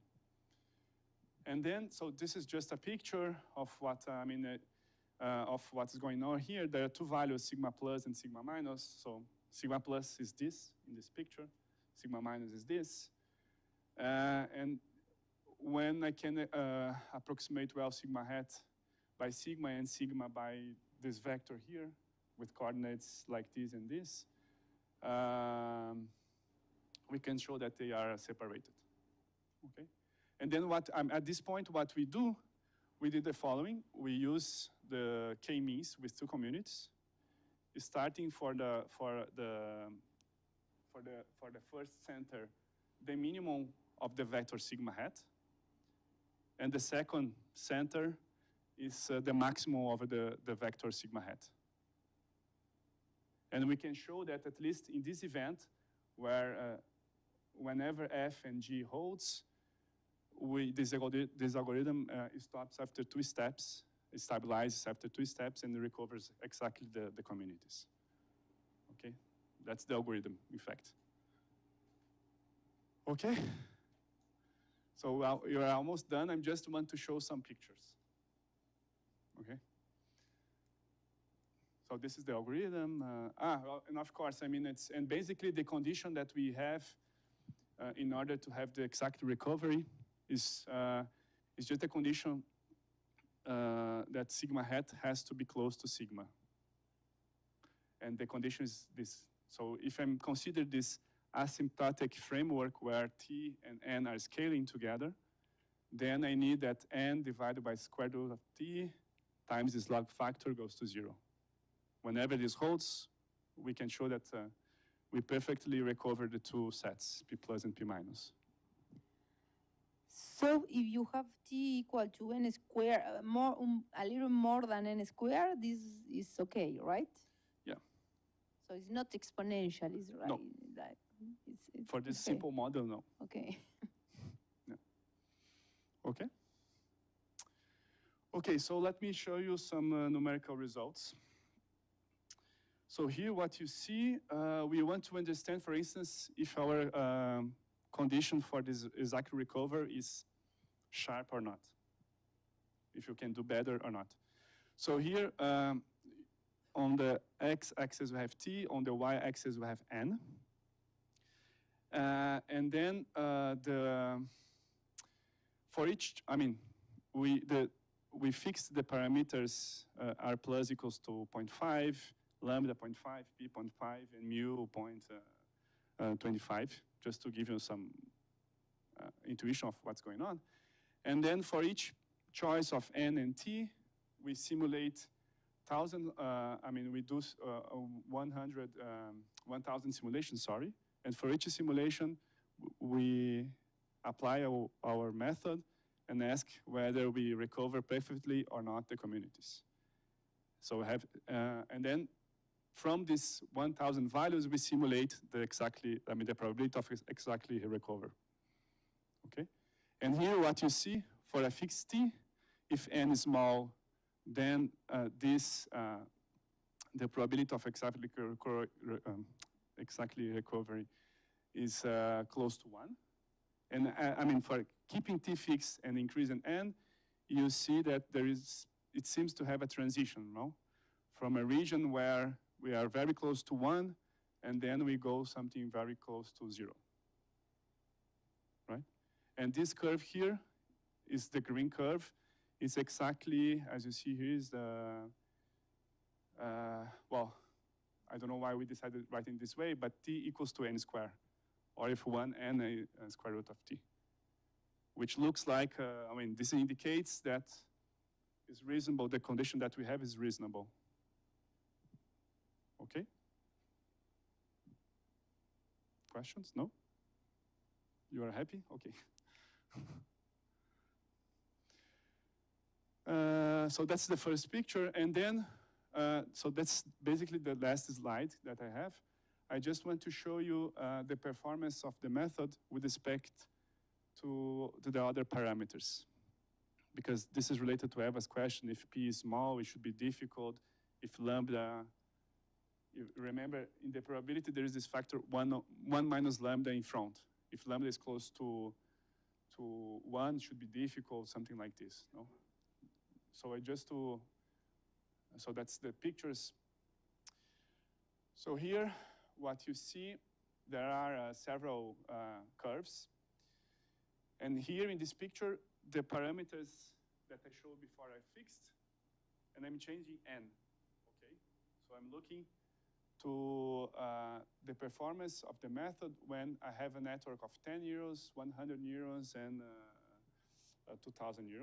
200 neurons. And this curve here, for example, is the behavior, is the estimated probability of exactly recovering the communities. So you see that, so whenever t is small, this curve seems to be very close to 1, which is good. But then, for example, if you compare the behavior of the same curve, but now for 100 neurons, you see that it starts increasing just, after t is equal to 5,000. And it's still far away from 1. Of course, this is reasonable because there is this trade-off between t and n and t. And here is just another metric that we were also interested in. Well, we call this misclassification. It's just you run your algorithm. You might not have exactly recovery, but you might have, you have, some of them are correct, classified, and then you look at the fraction of misfied classification. And you see that for the different values of n, they seem to be close to each other with respect to this metric, the performance of our method. So at least with respect to this metric here, so the behavior that you should expect that as t goes to infinity, this goes to 0, right? And the decay, it seems to be, well, more or less the same. Okay? And then we do other stuff like what happens if we change the value of R+, the fraction of excitatory neurons. So this is the second picture. So here you have for different values, the estimated probability of excitatory recovery, and here you have the estimated values for this misclassification rate. Okay? One question. In the first picture, it's not evident for me. Yeah. So you say that when you have more neurons, the rate, the error is bigger for. Yeah, you see, our It's not condition evident. is n divided by square root of t. Sorry, T, has to be small. okay, And of course, I mean, if I take t here fixed for n equals to 10, it's already sufficient. But for n equals to 100, it's not. I mean, this is. T is fixed, and you are. Yeah. And then so again we just we have a similar picture for different values of lambda. So you see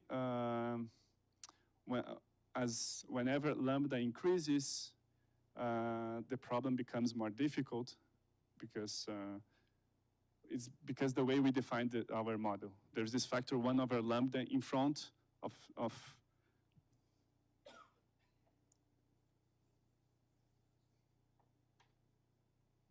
the probability is like this, no? Mu plus 1 minus lambda, something, which depends on x. So if lambda is close to 1, then I kill this part, right? So that's, so this explains this picture. And similarly, whenever p is small, then this makes the problem harder because there is the theta here inside, right? If there are few connections, then it's more difficult to detect whether a neuron is excitatory or inhibitory. So this is reflected also here. For example, for p equals to 0.1, we don't even see the curves here. They are very close to 0, even for large values of t. Okay? So we did some simulations just to show how sensible is the method with respect to this changing of the parameters. Okay? Okay? So I will stop here. Just to present some future questions, we could ask if we can do better. Like we can try, like as people do in community detection, try to find some lower bound, say, well, I need at least this, otherwise the probability of making a mistake is, I don't know, it's at least 1/2 or something like this. So we want to understand this. So we need would like to have some lower bounds. We'd like to consider more general dynamics because we consider a very particular form. So we'd like to consider something non-linear, for example. We'd like to include random graphs which are more general, like the SBM model, like the stochastic block model. And I just want to mention that with Eva and Julien, for the same model, I presented here maybe last year, I don't know. No, in April, I guess, in April. How to estimate the parameter P, okay, how to estimate the density of connections of this graph for the same model without knowing the communities. And then we could also ask the question is if we can improve this estimation once we know the communities, for example. Can we do that or not? Does it help knowing the communities or not? So that's something that we want to investigate. And so that's all. Thank you very much for your attention.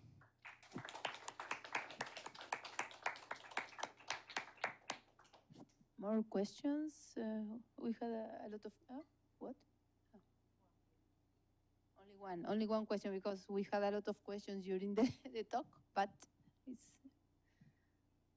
okay, I have another question. The last, do you think it's difficult to generalize these results for more for a bigger number of communities, K, and to do model selection in some sense? It's the default question. I don't know if I really don't know. Well, we believe, well, I don't know. It's difficult to say. I guess for this model here, yeah, I don't know. It's difficult. I don't know. Okay. Okay. More questions or comments? Yeah,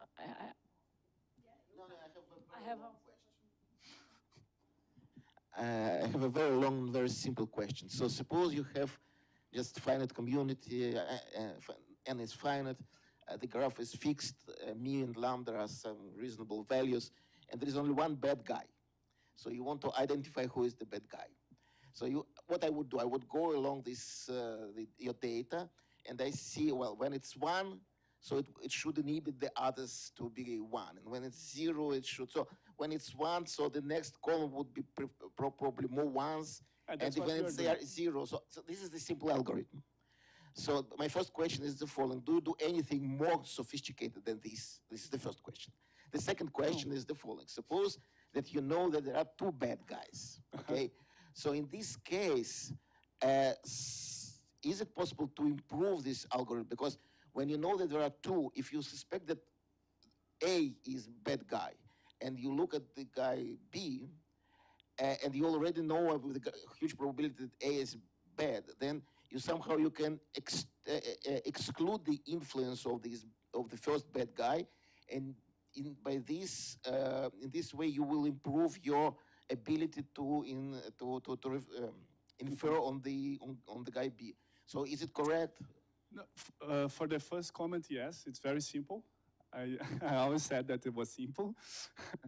And for the second question, I don't know if I quite understood it. But I mean, from what I know, that people in machine learning, for example, they look this bandit problem, not bandit, but you know, when you assume that part of the data is contaminated, and then once you know that, you should, change. I mean, you should use this information in your method. And when you were speaking, reminds me of this, and but I don't know how. I need to think about how I could use this type of information in the method. But of course, it should be possible. Somehow it could be make use of. It could be make use of. Right? Yeah. Okay. Yeah. Thanks. Yeah. Okay. It was a short question. Okay. Let's thank again Guilherme. Thank you very much. And okay, we have a break now for lunch, and we come back at 2 o'clock.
Paulo?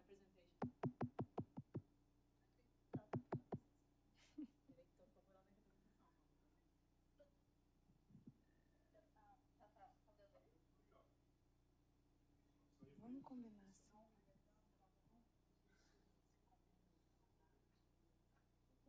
Eu estou só baixando meu arquivo, gente.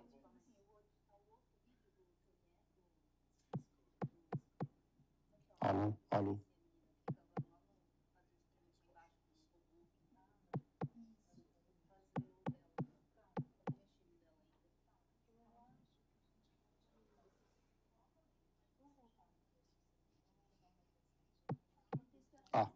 Som. Tá.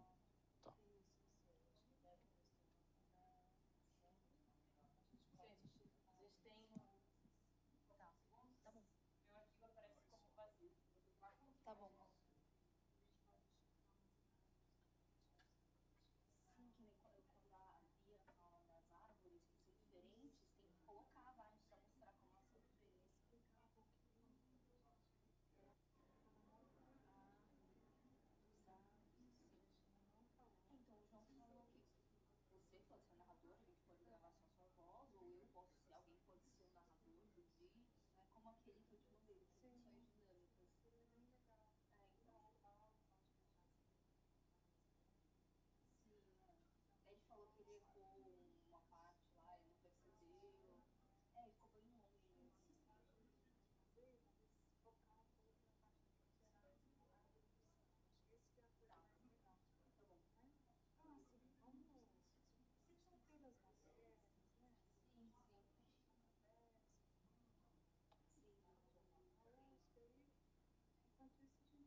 João reclamou do fio, né, que daí na parede. Eu fiquei, João, não tinha como tirar o fio dali. Eu até pensei, tem hoje os programas que você consegue tirar e tal, mas enfim, vamos pensar como que dá pra fazer.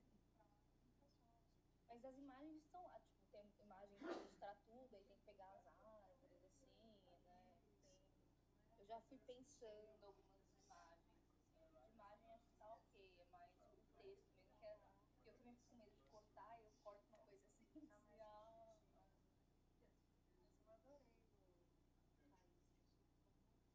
o João achou que ficou melhor, de todos até agora é o seu. Tá. É isso, depois a tia pediu pra congelar. O João gostou, ele achou que você entendeu muito bem a proposta, você é a pessoa que entendeu a proposta, mas ele gostou que você citou vários nós, mas eu tentei colocar nós e o João nas imagens, mas foi estranho, porque todo mundo é citado, e aí fica...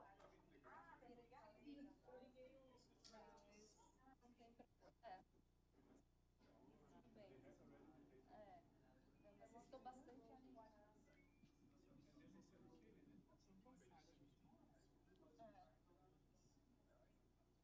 O João falou que ela não estava muito... Não, eu convidei, ele botou com uma compilar de mim. Acho que agora deu. Como que eu apresento, né? Alô, alô?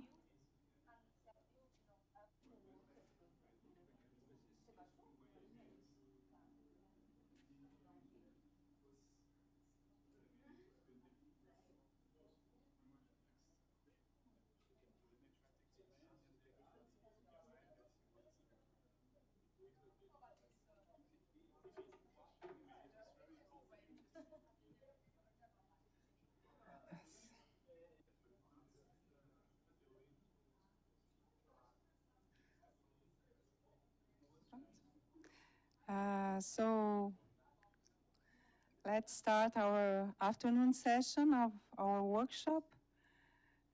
It's a great pleasure to introduce you to Aline Duarte, which is a professor here at NeuroMat in USP. Thank you, Aline, for accepting to talk in our workshop. So, Eva spoke about the continuous version about Galvez and Loecherbach model. Guilherme spoke a little bit about Galvez and Loecherbach model in a simplified way. And I will speak a little bit about the classical one, the original one. Not the original one, because if Eva speaks about the continuous times, is also original one, because it's just the continual version. But, and I will tell you what we have about the graph estimation for this model. Different from Guilherme's approach, this is the more general approach. So we take the classical model and try to estimate the graph. So since we are in a very general class of models, the estimator actually in the end is not so good as we will see it, but from now is what we have it. So in the end, I will speak about what we would like to do to improve this kind of methods, but actually the focus is try to estimate the graph of interaction of neurons, okay? So the first question that we can think about when we are thinking about estimating graph in brains is in which level we want to make this question, right? So I can model the brain, the brain activity through micro, meso, macro descriptions, and we have to choose one in order to make our estimations, right? So what I mean about micro, macro, and meso would be something like spike trains in the macro approach when you are looking at your data in a level of neurons. Meso, I put here something like approximations with mean field limits. It's not the mean field limits, because in the end, what Eva told us is actually what we have is something which doesn't depend much on the graph, right?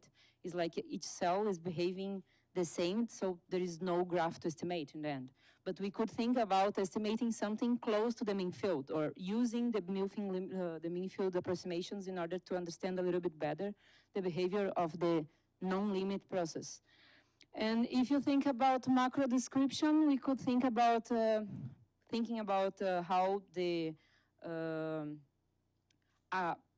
parts of the brain are interacting. When we speak about EEG or fMRI, we are speaking about data, which actually answer about collective behavior, right? We have a lot of neurons activating at same time, and then we could think about how these areas are connected, okay? For today, as Guilherme and Eva, I will speak only about the macro level. So we will still keep in the level of neurons, okay? So what we have to deal with in the macro model. I have here, because I know that we have a lot of biology people, but there is also people which is not from biology of neuroscience. So I usually like to put this, which is not working, here. Oh, now I have a lot. Wait, just a second. Oh, this is a very famous experiment. I think they earn a Nobel Prize for this experiment, where they are just investigating how the brain cells of a cat activate when they are stimulating the cat with this light, okay? And then I'm not sure if we have sound here. Let's see. Yes. Then what we see is something like that. You see, this sound is actually the sound of neurons spiking. These neurons are activating. So this is an experiment that actually proved that when the cat is being stimulated with this specific light, the brain is activating in some sense, okay? So this is just to give you an idea which kind of data we are dealing with when we are speaking with spikes. So you see, this is the sound of neurons spiking. For a mathematician like me, this is really, at least for me, is really impressive. They can hear the spikes. This is, for me, is really non-trivial. Okay, how I come back here? What is it? Here? No. No. Okay. So this is just to give you an idea what would be the macro level, the data that we are looking at. And this, I don't remember. Oh, this is what would be the graph. So it's more or less how the, no, it's not that. Eee, sorry. This, maybe. Here. So we are speaking about graphs. So it's basically how the neurons are connected or how the information is going on in the brain. So this is an example what would be the activity in the brain.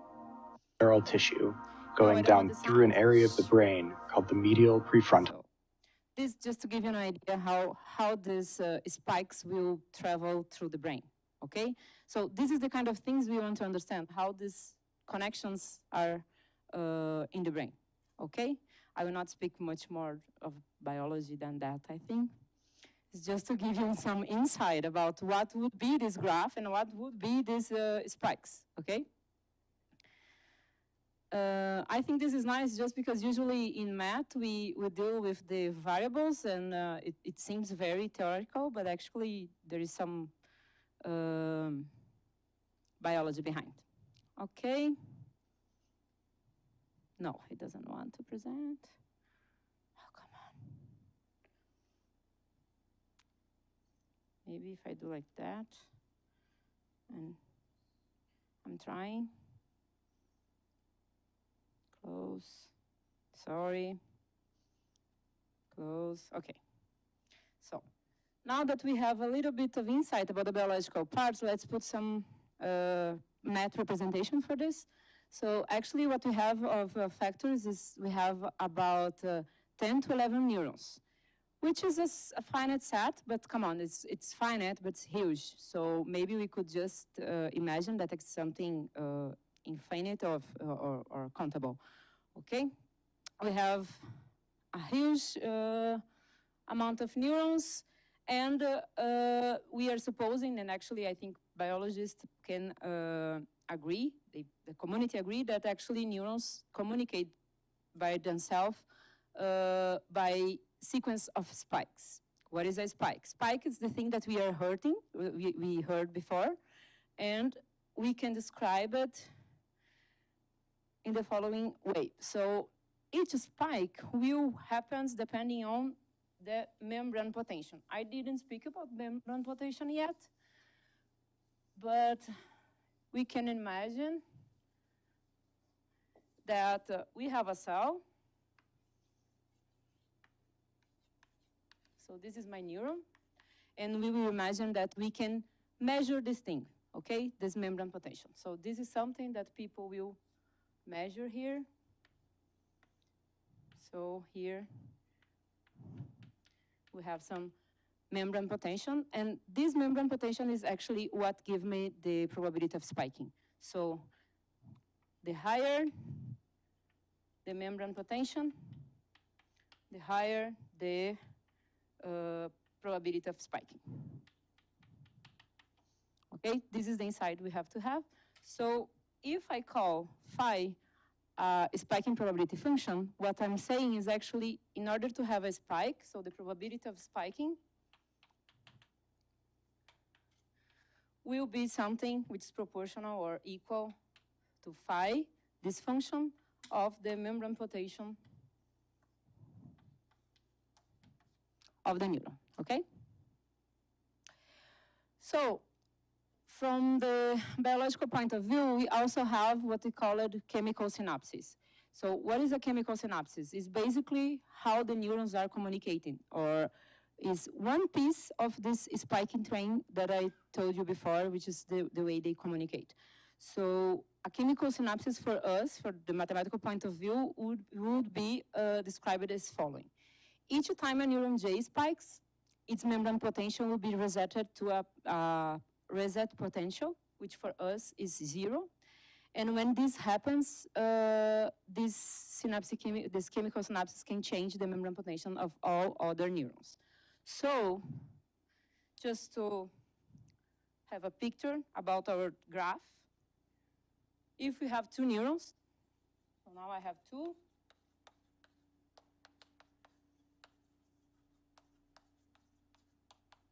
So this is neuron J and neuron I. So each time neuron J spikes,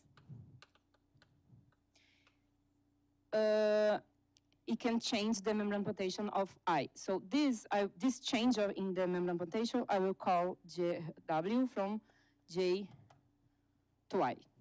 So each time J spikes, this will change the membrane potential of I with this amount, okay? If this is, for instance, bigger than 0, I will say that J excites I. If this is smaller than 0, I will say that actually inhibit I, okay?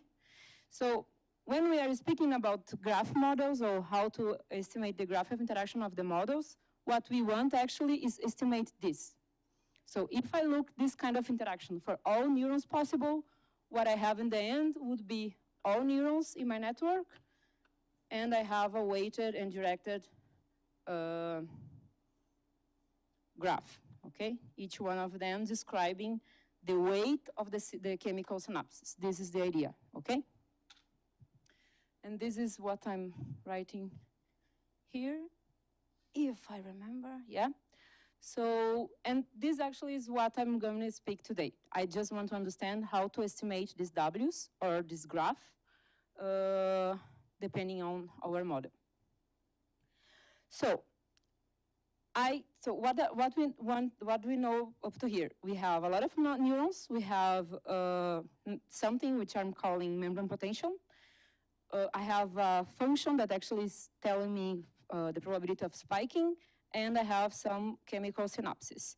So now my process, which are describing my network and the behavior of my neurons, will be a stochastic chain, taking values in 0, 1 in the number of neurons, where each coordinate or each component of this stochastic chain will describe the following. So I'm discretizing the time, and I'm saying that at time t, this will be 1 when neuron I has a spike in this time window, in this bin, and 0 otherwise. So actually what we have, if we think about the experiment that we heard before, I have here the spikes, so each one of these small thing here, it's one of the sounds that we heard in the video.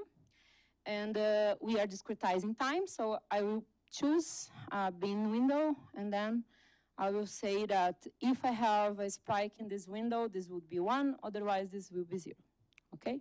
And this is actually the data we are trying to model. So my stochastic chain will describe this kind of experiment, okay? Is it clear? Well, I know this. Up to here, I want to describe the 0s and 1s, so I have to tell you how this will be, with V probability, this will be 1 or 0, okay? And I know that, well, a spike that I'm here calling 1, so the probability of having a 1, will be a function of something that I'm calling membrane potential. So I need to describe to you what I'm calling membrane potential now, okay? In order to do that, let's suppose that I have the whole information in the whole past and in the whole space. So I know everything up to time t in my sample. And I want to discover what is in the next time being. So I will call L of I. I will call Li of t, the last spike of neuron I, okay? When this is finite, otherwise I will call it the minus infinite, and I will define the following. So in order to have something happening on time window t plus 1, supposing that I know everything that happened with my system up to time t, if I know everything, I will decide for each one of the neurons in an independent way. So this is why this is a product, okay? And now I have to tell you how this probability is going on. Is it clear what is right in here? What I'm telling you for the biologists is basically the following. I have here, if I have the whole space, so this is all the set of neurons, and I have here time up to time t, okay? So all this, I know. Everything that happens in the past and the space, I know. I know each zeros and one inside this big box, okay? And what I want to try to do now is describe how I define what is going on in time t+1. So this is a big question, and this is what we try to find out, okay? And in order to define that, what I'm telling you is the following. If I know everything from t up to minus infinity, I will decide if I put a 1 and a 0 in which one of these components in an independent way. So this one doesn't depend on this one if I have the whole history before, okay? This is the point. Now I have to tell you, well, it's independent, but I still have to define how I put a 1 and a 0 here, okay? And this, I will do it with that, with this function of the membrane potential of the neuron, okay?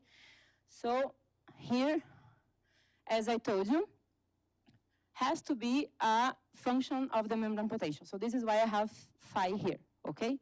I also told you that each time a neuron spikes, its potential goes to 0 because you have this reset component in your model, okay? So if I have a spike just before, I know that my membrane potential is 0, so I will spike with phi of 0, okay? This is the point. So I have two possible cases.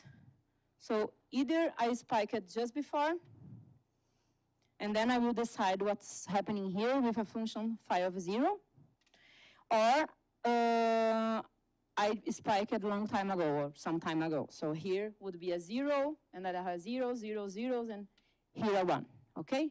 If this happens, what I will do is look at my system just up to this last spike. So I would just look my system in this window. See, if this is the last spike of neuron I would just pay attention in my system up to this time. So this is L, T of I, okay? And the way I do that is integrate or sum, taking care about all the spikes of all neurons which appear in my system. So I would just sum all the ones that I have in this window. Okay? Each one of these ones is entering my computation here. Okay? But if I do something like that, I would not be using this behavior. Because I told you before that actually each time J spikes, what the amount of energy he gives to I, it is W. So I still need a W here. So this is my W, or this is my W, okay? Is it clear for the non-mathematician ones? And we still have something called leak. So for Eva, the leak effect was something which was exponential. So, but we could just think that actually it's any decreasing function, right? Which means that actually it's this leakage effect is something that we can think like we have some membrane potential. So let's suppose that we have our cell here. So this is my cell. And let's suppose that we have membrane potential here that I'm calling some dots, okay? The leakage effect for us would work as a bridge. So it's like you are losing these membrane potentials to outside of the cell, okay? This is why you have this function which is decreasing, because the higher the amount of potential, the higher the probability of spiking. If you are losing potential, it means that you are decreasing your probability of spiking, okay? So this is modeled by this function G, which is any kind of decreasing function. And just to finish with a small simulation, how we could estimate or simulate this. Let's suppose that we have some sample like that, and we want to estimate what is going on in the 6th step. So if I want to predict what is happening with neuron I have to look at what happens with my system up to the last spike of I. So for me, it's here. And I will integrate, or I will sum all the ones which appear in this window. So for me, I just have this one. So all these will become only this, right? This is the only amount of energy that my neuron I is receiving. Okay? So the probability of having a spike at time 6, giving this configuration, would be only this W, which neuron 2 is giving to 1, and some function G here, which is the amount of that I'm losing because this spike was 2 steps ago. Okay? Is it clear? For the next one will be the same, so I don't have any one to integrate. I don't have any spike to integrate. So actually I would just spike with phi of 0. And for the last one, I have 2 spikes to integrate, and I would just fire with some energy heat here, and I have some leakage in each one of them. Okay? So, the model was introduced by Guilherme Ost in 2013. The spiking probability of a neuron I depends on the activity of the system, since it's less spike, which was more or less what I'm trying to explain to you up to now. And this is the reason why we can think about the chain X as chains with memory of variable length, which are interacting. So each one of the neurons, we can think about something which has variable, and they are interacting, okay? And just as I was trying to express when I am saying that actually I'm integrating neurons, is actually because this is one way of thinking about this summation of ones here. We can think about integrating the spikes, right? And this is why people call this model as integrating fire models. You integrate the fires of other neurons up to the time you spikes, and then you lose everything, and then you start to integrate it again, okay?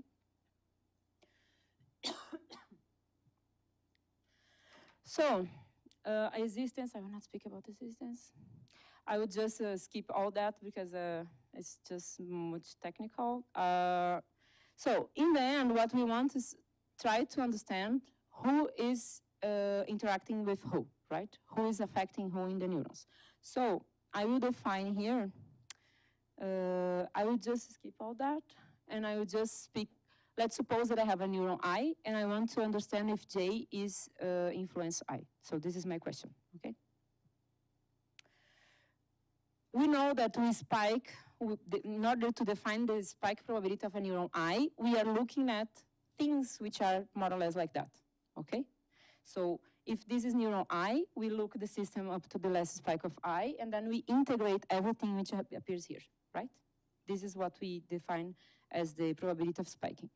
I will skip all that, and I will do it just a picture, because maybe it's easier. I will give you the intuition about how to estimate the graph, and then I will tell you why it doesn't work very well and how to improve, okay? So the idea is the following. We know that actually in order to decide, or in order to see the probability of neuron I spiking, we look at figures more or less this way. So what we will compare is something like the probability of having something like that. So this is neuron I have 1, 0, 0, 0, 0, zeros here. And then I have all other neurons. I will compare this, so, and having a 1 here.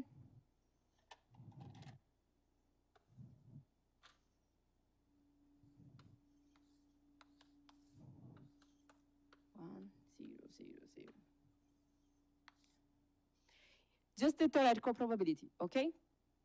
If I compare this, this is the probability of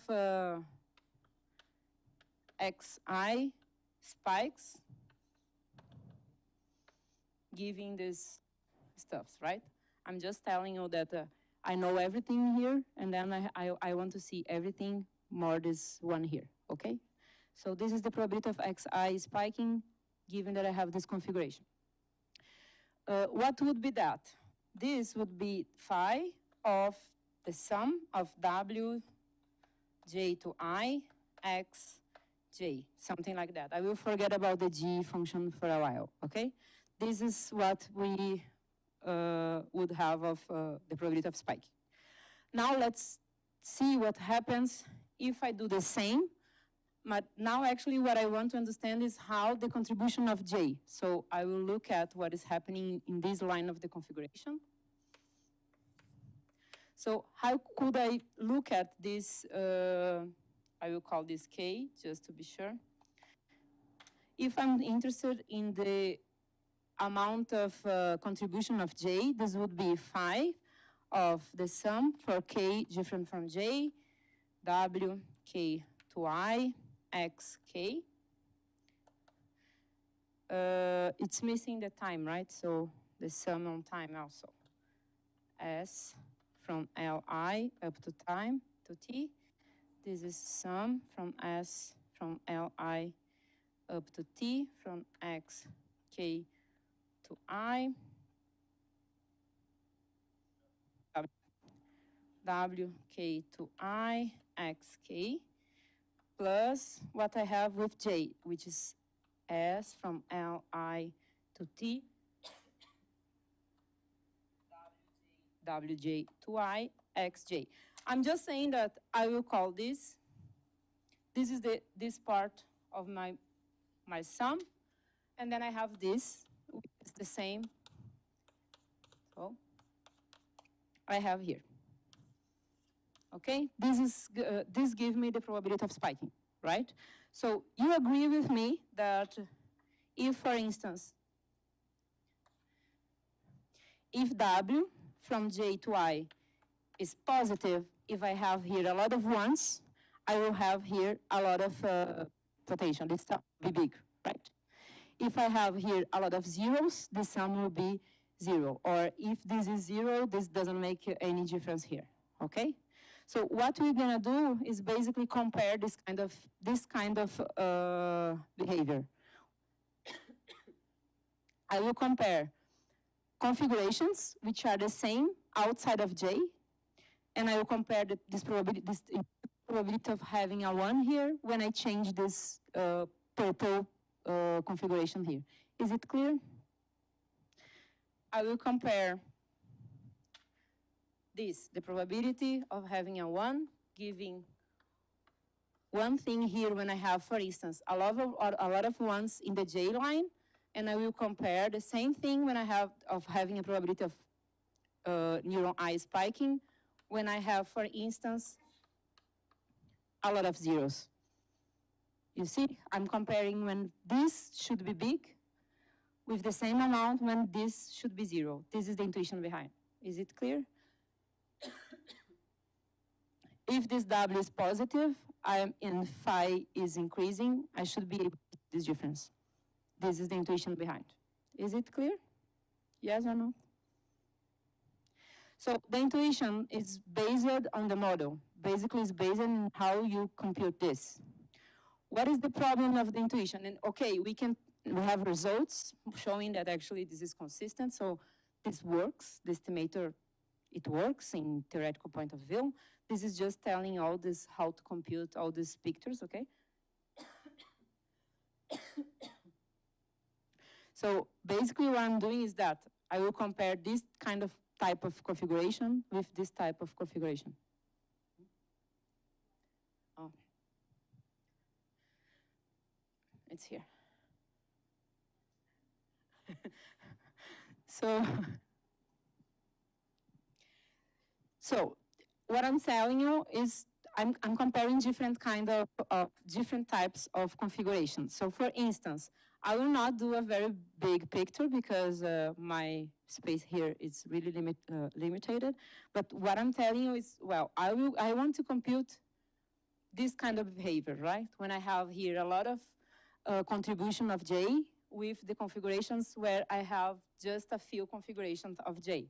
If this is big, I'm supposed to say that actually J affects I. If this is close to 0, it's because actually J doesn't affect I. Okay, this is the intuition. I will do that with this small configuration because we have small spaces, but I'm checking if neuron 2 affects neuron 1. So here I have the same configuration. So for instance, I have 1, 2, 3, 4 times the same configuration followed by 3 spikes of neuron I. So what I have actually is that the empirical probability of having a spike after the blue block is 3/4, okay? If I do the same with a different block, so it's the same block, the only difference is in the J coordinate. I have 3 blocks, and in 2 of them, neuron I spiked. So the probability of having a spike after the blue block is 2/3. And what I'm telling you is, actually now, if I compare the probability of having a spike after a blue and a green one, is actually 1/12. So if I decide that actually this is big, I will say that actually W affects neuron 2 affects neuron I. If you take a big linear, you will conclude that actually it doesn't. For instance, here my epsilon is smaller than 1/12, so I will say that actually J affects I. Okay? So this is the intuition. It's very based on the way we compute the probabilities. What is the problem of this approach? The problem is counting blocks. We have to count blocks because this is what our estimator is doing. And well, when you have 3 neurons, it's okay. When you have 4, 5, 10, 100, can be a mess. And even worse, because I want to compare blocks. I don't need only count blocks in order to have this empirical probability, but also I need to compare that. So I need to find 2 blocks which are exactly the same here outside. So they are brothers in some sense. They have to appear a lot in order to have a good approximation, and they have to be different only in this line. So this is asking a lot. In order to prove the theorem is okay, you can show that everything is consistent, but when you try to apply that in data, and I will show you some, this is just some math and consistent, the method is consistent, okay? When n goes to infinity, everything is gonna work. Then we have here a paper from Ludmila and I think Guilherme and maybe Morgan also, a lot of people. So they applied that on data only with 5 neurons. And even with only 5 neurons could be a mess because we don't have enough sample to compare blocks. They don't appear much, okay? So here, for instance, all the the gray ones are non-conclusive, right? So for instance, the black ones are connections. So these are true connections. The white are non-connections. So we decided actually neuron, for instance, here we are always zeros, right? Because 5 never, the same neuron never excites itself. But for instance, neuron 3 doesn't affect neuron 1, okay? But all the gray squares are non-conclusive. So we don't have enough sample to conclude something. We don't have blocks enough to compare. Even if we have only 5 neurons, we have this kind of problems, okay? Then, just to be clear, we are not estimating the weight of these interactions, okay? Only if they are there or not. So, in order to improve a little bit that, De Santis, Antonio Galvez, Napo and Piccioni, they made a little bit better estimation approach, which I will try to give you an intuition. Well, we are comparing blocks, right? Which are not good. So they are able to do the estimation now only comparing pairs. This is much better, right? And they do that in continuous time, and I will translate to you in discrete time what would be. I think would be something like that. I will compare the empirical probability of having, I will call here A and J. I have here 1, 0, 1, 1, this giving this, no, giving this or this, okay? And I will compare that with the probability looking at only the neuron I. So I have here 1, 1, given 1, okay? They compare only that. This would be something like, in our translation, 5 of something which coming from the system and I'm not taking care about, plus W from J to I, okay? And they are comparing here with phi of 0, because I just have a spike and then I have another spike, okay? This is the intuition. And then what they prove is actually if this is bigger than a constant, I will call it C plus here, then J's excite I. If this is less than C minus, J inhibit I. So they are even that they are looking only to pairs, they are able to say even more than us, because we are able to say only if there are or there are not an edges or an interaction between J and I, because actually we are looking at absolute values, okay, of this difference. Since they are not looking at absolute values, they are even able to see if of interaction are excited or inhibitory, okay? So it's an improvement. I would like to show you the same picture with the same data, telling that actually we improve it, but actually Diogo's implementing, and we don't have this answer right now. But I believe that actually we will have, actually in the end, what we will have is something which is a little bit better. In some sense, we will be able to exchange one of these grays for something which will be black or white, right? We will be able to conclude something much more about the data.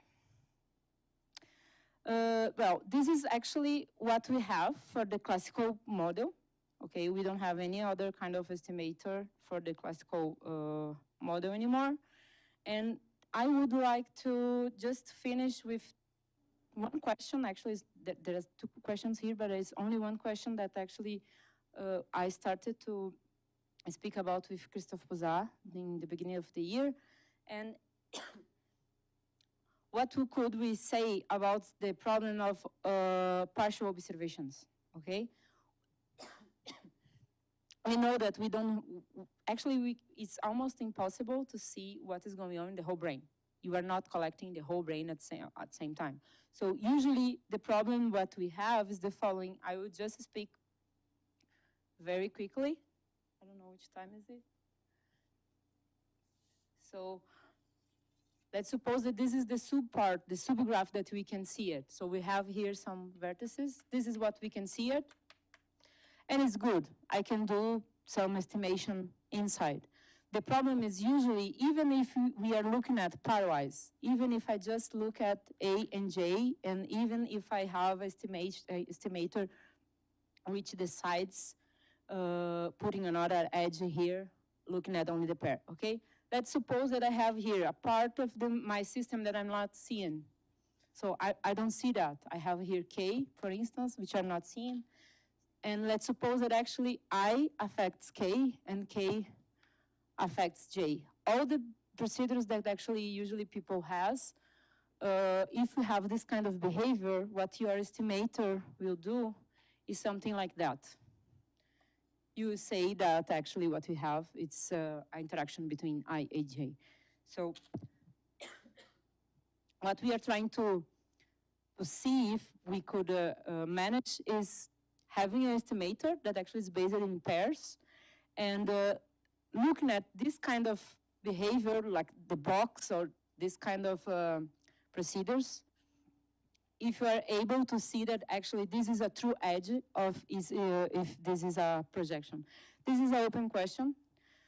We didn't answer yet. We have some guests about how this could work, but since we are here to try to find new questions, this is something that I would like to understand, and I think it's a question that everyone wants to understand, because in real data, actually what we have is always a subsample, never the whole picture.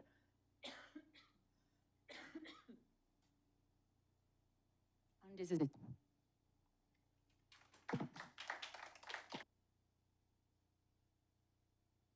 Aline, questions?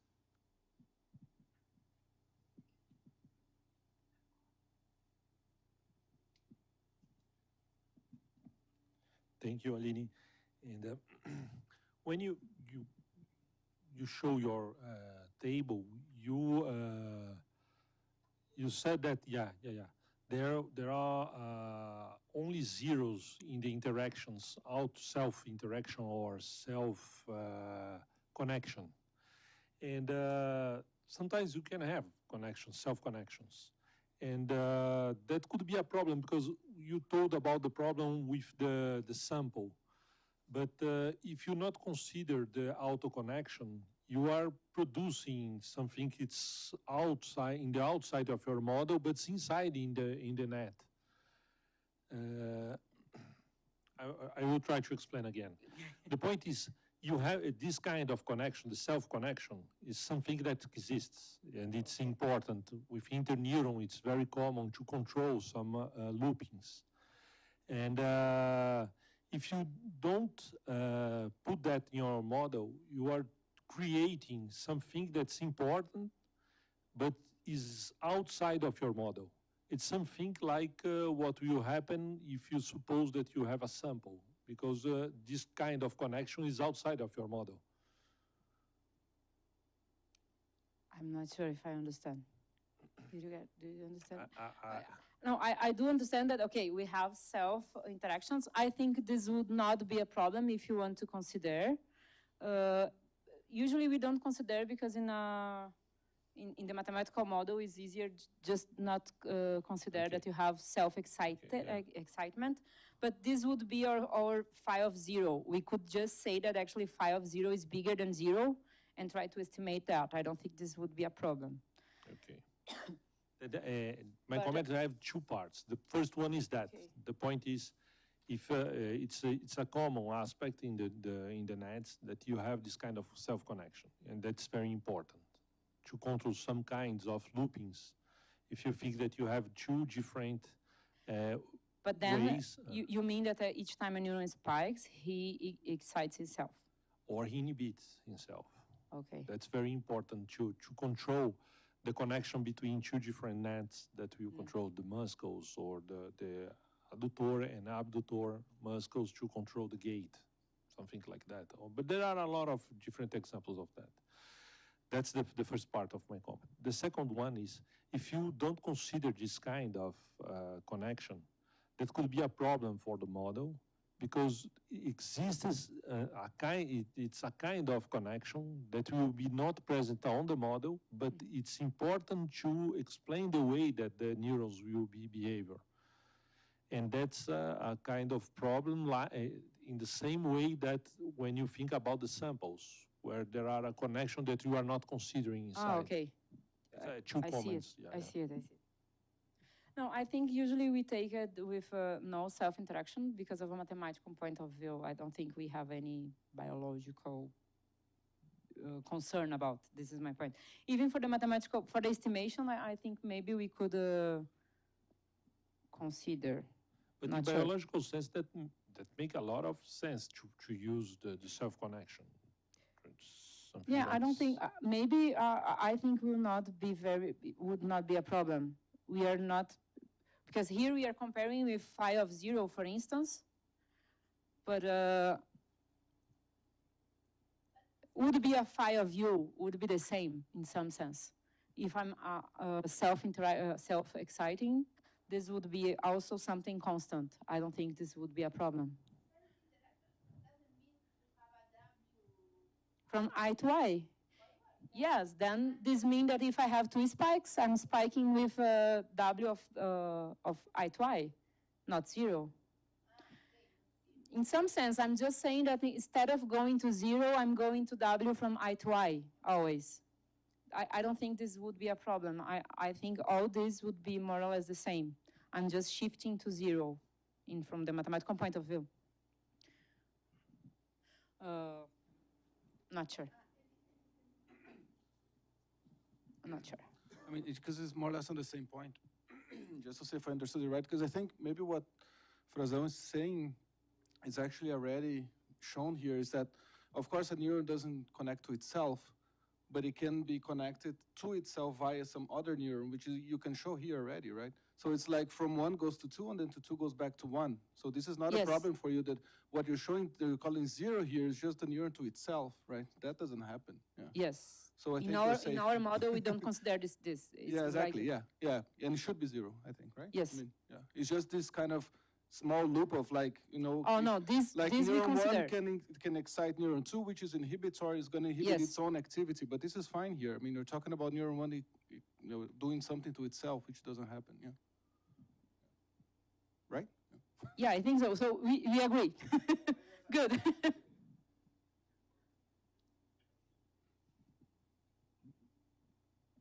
Okay, I have a question for Aline and for the biologist. Your W can be anything, right? You Yes. can have, and the sign of W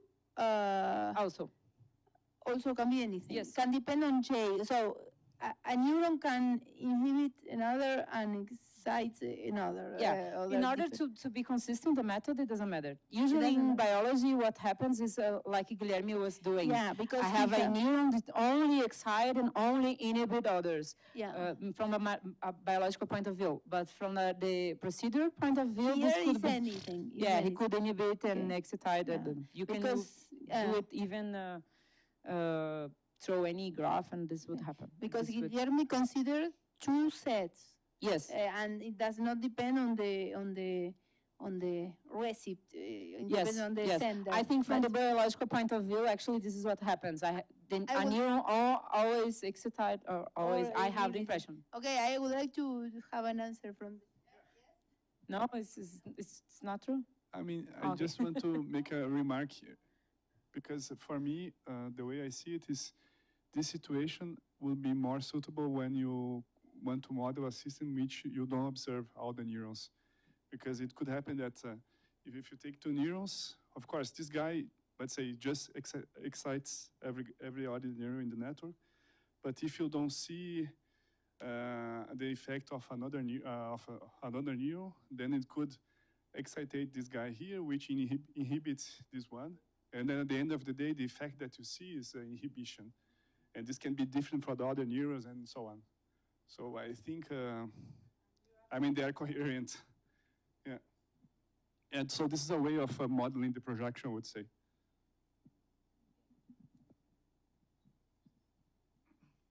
Yes, just a short comment on that, because I was thinking in the morning that it was interesting the way Guilherme put the problem, which is generally speaking, inhibition or excitation. Because if you go to the specifics, then it becomes more complicated, because you have to define which one is so it's not specific to the type, but to the category, yes, to the function, which is nice, yes. No, yeah, I don't know. Yeah, I mean, there are 2 types of neurons. I mean, you can simplify saying you have inhibitory and excitatory neurons. How they interact is going to define the property of the network, obviously, right? So you can have, if you excite an inhibitory neuron, it's a different thing's going to happen than if you inhibit an inhibitory neuron. I think that's But the neuron itself, is, if it releases, like GABA, for example, is going to be inhibitory. If it releases glutamate, it's going to be excitatory, and so on and so forth. It depends where it comes from. Exactly. Yeah. Yeah. Detail for a mathematician to appreciate. From a mathematical point of view, or from a block, stochastic block model, how many blocks should we expect? Okay, we have inhibitory and excitatory, and depend on the. So how many blocks do we have? No. Then there is this problem that depending on the neurotransmitter you are considering, you can have different types of receptors. Yeah, my question is how many types? You see what I mean? No, it's much. How many types? Yeah, of this. No, much more nowadays. Neurotransmitters. Yes, if I want to classify 15? these neurons in subsets. 15, maybe more. 15? Because then you have. So, Florencia, we have 13 blocks in. Don't go there. It's 15 for inhibitors, 15 for excitatory, 13.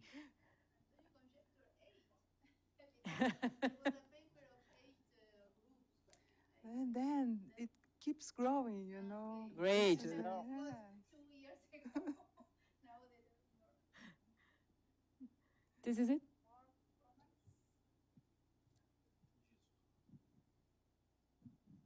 Hi.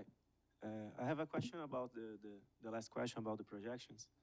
It's a very informal question. I understand in the model take into account the weights between I, K, and J, but you really don't take into account explicitly, I think, the lengths between the connections between them. Because in real life, when I add a neuron K, if he's close or far away, it will change when J will spikes after I spikes, right? Okay, so but you are thinking about continuous time, right? You are considering that actually, if I discretize this continuous time, they will not be in the next window. This is the point, right? Yes, I guess in some sense, yeah. Actually, what Christoph and I was discussing was more or less that, but just to recover this. So I will look at if neuron J are affecting I, so I have J, I, and something that I'm not seeing. So I have something A, J. Ooh, let's see if I remember. Suppose that I have this. No, I have this. If we are looking at everything, the idea that if I want to see if J is affecting I would be able to see that looking at this, right? Each time I have this kind of behavior in some sense. And then I compare this when I have the same. Look, yeah, the same, for instance, with this, right? This is the ideal thing. But for instance, if J is affecting someone here, some K, and this K is affecting I. So if I have this kind of behavior, what we could have is something like that. I have one here, and then I have one here, and then this one is affecting here. So this is what we're trying to use now to detect this kind of projections. So instead of looking at what happens after the spike of I will take care about what is happening a little bit before in order to avoid this kind of behaviors. Then I can compare this, for instance, with this. Yes. This is our idea. We start to discuss it, but we didn't prove anything yet, but the intuition behind is that. So comparing these kind of behaviors, we should be able to see if there is something else going on here that we are not looking at. Okay? Okay. And is this your question? Yeah, basically, yes, because I more would or less, expect right? that if they're, let's say, the same type of neuron, pyramidal excitatory neuron, the amount of time I will increase will be somewhat constant if I start adding more nodes, if I add K or if another one. So it should help in some sense. So I guess it's the same thing.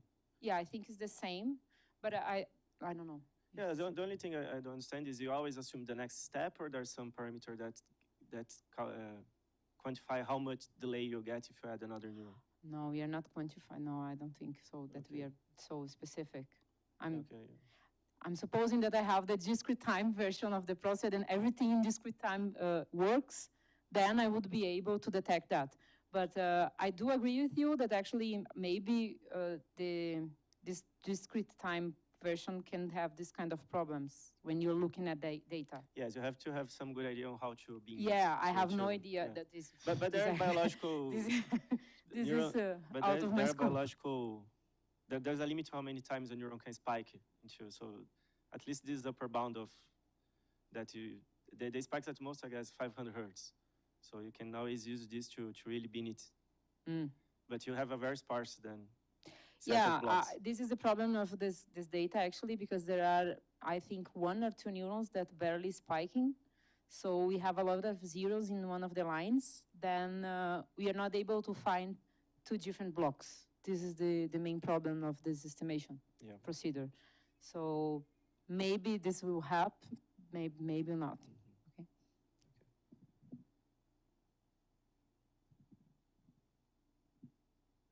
Aline, just one last comment. I mean, I was wondering if, for example, of course, generally speaking, if you don't have any information about on the underlying graph, then, well, it's difficult. But if the graph is sparse, then perhaps there's a way of aggregating many different patterns and use similar ideas to find for each pair. I mean, if I fix a neuron I, I want to check for each possible other neuron K if it affects or not I directly. And then, I mean, if the graph is very sparse, there are many configurations which will give you the same value of probability. And then the question is if there is a smart way of aggregating all these patterns to improve the quality of the estimator. Because then you could, perhaps this would eliminate this type of problems of not having enough patterns to compare. And it is something that is interesting, I think.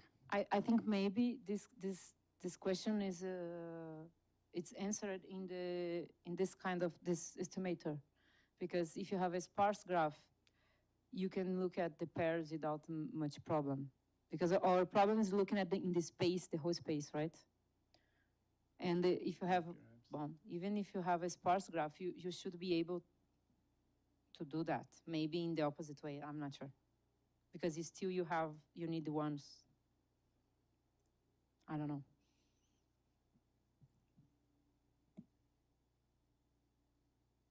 Okay, any more questions? So let's thank Aline for her It's lesson. coffee time?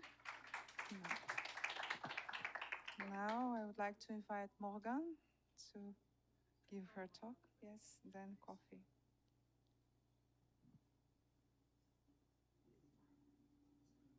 Gente, tá muito quente aqui. Acho que é. Cadê o controle do ar-condicionado? Preciso baixar no meu e-mail. Pede pra congelar a tela pra...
Okay, so our next speaker, Morgan André.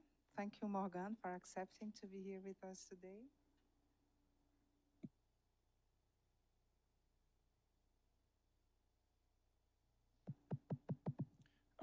So thank you very much to be here today for this event, and thank you for having invited me.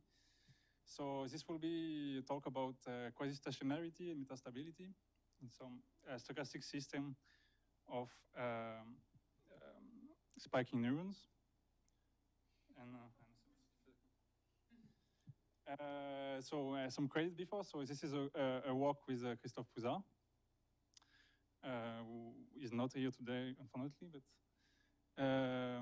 this is a work that we started a long time ago, and actually I have sub-credits of people who didn't really participate, but at some, so it's Antonio, because he actually was at the beginning of the work, but it was a long time ago. We had a discussion in France with Christophe about introducing synaptic plasticity in some model of spiking neurons.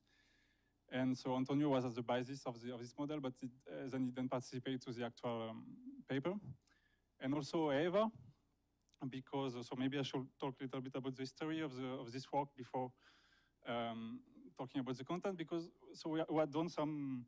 We wanted to see the metastable property of this system, and I wanted to try to apply the techniques that I had used during my PhD thesis and so on, and it didn't really work.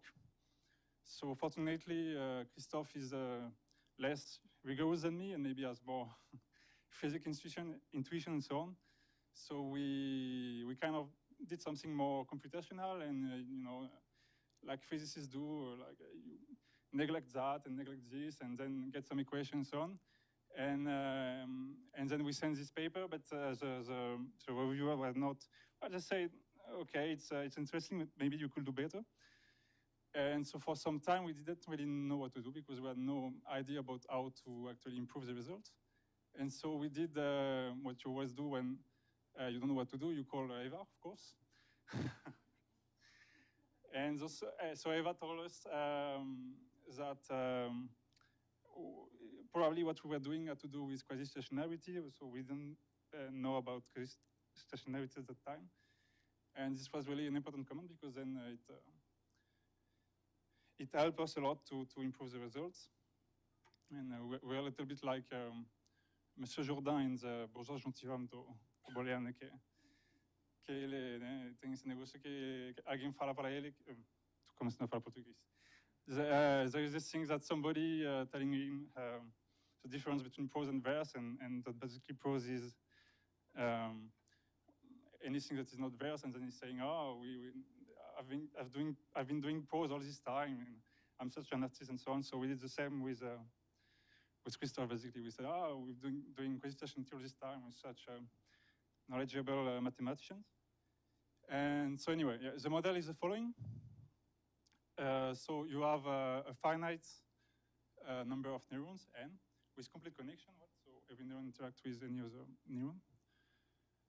And so, of course, you have a moment potential for all of this for each neuron.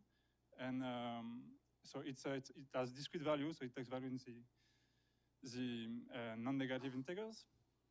And you also have a facilitation state. So this was the main new feature of this model that we've been doing. So this is where the synaptic plasticity enters into the model. So basically, so it is short-term synaptic plasticity. So the fact that you can have the synapse between two neurons can change the way it behaves on a short time scale. And this is basically a facilitation state, so it can be either 0 or 1 in this system. And 0 means it's not facilitated, meaning that if ever there is a spike, it will not be transmitted to the system. And if it's 1, then the synapse is facilitated, and so the spike will be transmitted. And so the dynamic of the spikes is the following. So you have a threshold theta, and if the moment potential is over this threshold theta, then it emits spike at some given rate beta, and in the other case, it doesn't emit spike. And for the facilitation, it's the following. So, no, sorry. So, yeah, and the emission of the spike depends on the facilitation state of the neuron at that time.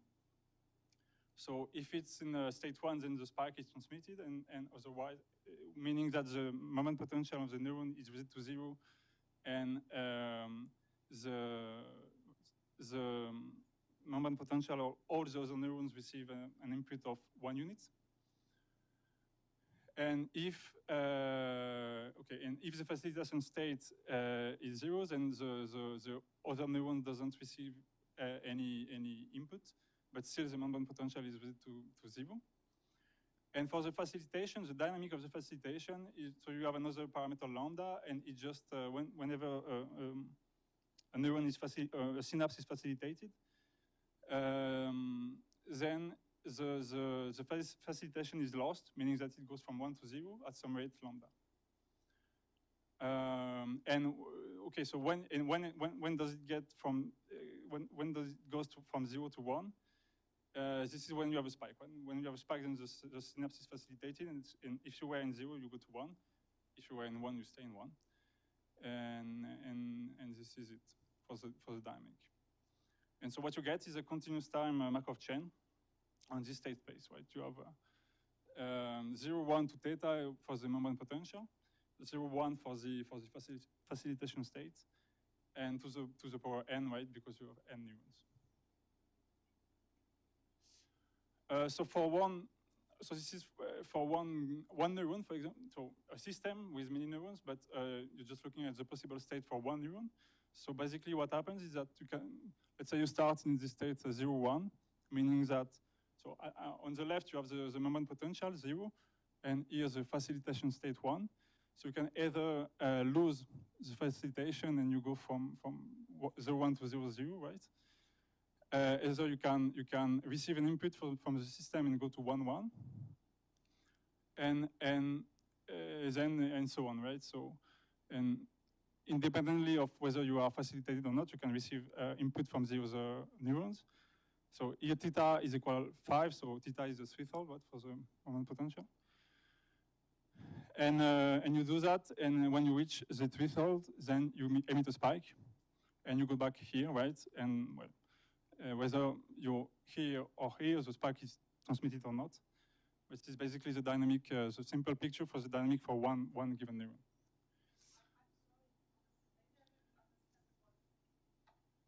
So yeah. You say when a neuron spikes, it gives one to the others, but only if it is facilitated? Yeah, exactly. Okay. So if it is in 0 facilitation state, it spikes, but doesn't give anything to the others. So it spikes, meaning it's it goes for it reset to 0, but then there is no other effects on okay. on the other neurons in the system. So yeah. So so one of the good things is that it's a simple model to simulate, but one of the problems is that the state space is very quickly very big. Right? If you have even quite small number of neurons, because so the state space is 0 to theta for the moment potential, 0, 1 for the facilitation state, and this to the power n, right? So the cardinal of this set is then 2 theta plus 1 to the n, and this goes very fast even for small n. So for n equal 5 and theta equal 1, you have 1,000 neurons more or less. But even for a system which is, if you scale by factor 10, then for n equal 15. So in order to have a preservation of the dynamic of the system, you need to reach the threshold with the same scale. So even for a system with 50 neurons, which is quite small, you have a number of possible sets which is absolutely big. And since we want to do this simulation and so on, it is computationally intractable, so this was not a good thing, but there is a simple way to solve that. I will talk about it in a minute, but first, I want to show the nice pictures that Christophe did. So this is a trajectory of the system. So each line is a neuron. It is a potential, moment potential of the neuron. And so what you see, it receives some input and go to the threshold and then emit some spike. And it is blue if the synapse is facilitated, and yellow when the synapse is not facilitated. So if you do some zoom in, well, what you see is the following, right? So given neuron will get some input, reach the threshold, and then emit a spike. And you see that when it emits a spike, then the other neurons receive 1 unit of input. And okay, so if it was yellow, let me find a yellow here, for example. so meaning that it's not facilitated. Then when the spike is emitted, you have, so the other neurons doesn't receive anything, right? And so some pictures more on point process kind of perspective. So here the points are spikes, and they are blue if the spike is facilitating and yellow otherwise. And so when you do this simulation, what you see is you have kind of more or less constant activity, and at some point, there will be a kind of unlikely event that all of the spike more or less at the same time will be unfacilitated, and then the activity of the system will just shut down, right? Because the spike, then they will emit a spike, each one, and it will not be transmitted, and the system will just go to some absorbing state. And if you just count the number of spikes along time, so you see it's kind of, it's emitting spikes at a constant rate. And sometimes, so there is this unlikely events. So the black one and the red one are just two different trajectories of the same system. And it will just stop emitting spike here, or continue on, and at some point it will just lose activity, but maybe after a very long time.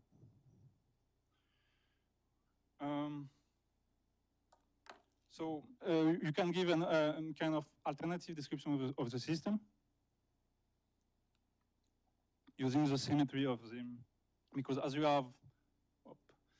have complete interaction, then essentially every neuron has the same role in the system, so you can just, there is some symmetry, and you can use that to give a simpler description of the system, because essentially the only things you care about is the number of neurons in each possible given state, meaning a value for the moment potential and a value for the facilitation, right? So you can define this Z I G of t, which is only, you just take the state of the neuron, and you sum from 1 to n for any neurons, for all the neurons. And you just count the number of neurons that are in state I for the moment potential, and J for facilitation state, right? And so you get a new system. It's the same system, but in another state space, right? And the state space will be something like, no, instead of being something like that, it will be all the possible neurons, and this to the power this. So for each possible neurons, it can be either there is a possibility for the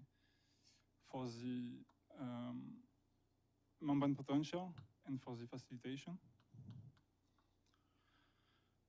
And this actually solves the problem of having a very big state space, because it's much smaller than this one. So it's a tiny little. Now, of course, you have, so this is not the actual state space, because the actual state space will be something like all the points here. But you want that the sum gets to n, right? So was the sum of each element for the both facilitated and non-facilitated from all the neurons. You want this. You have some constraints, right? On the it has to sum to n, right? And so it's a little exercise to show that the cardinal of this state space is actually 2 theta plus 1 in m plus 2 theta plus 1. So it is much smaller, and you can actually it's much more manageable. You can do simulations on.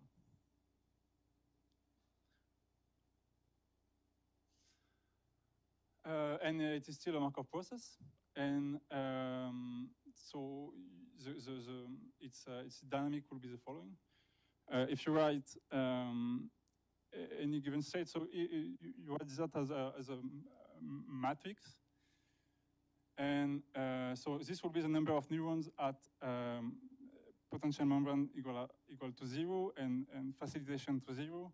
Here, membrane potential to 0 and facilitation to 1. Membrane potential to 1 and facilitation to 0, and so on. So you can write this any given state of the system that way. And then the dynamic of the system is given by the following three lines.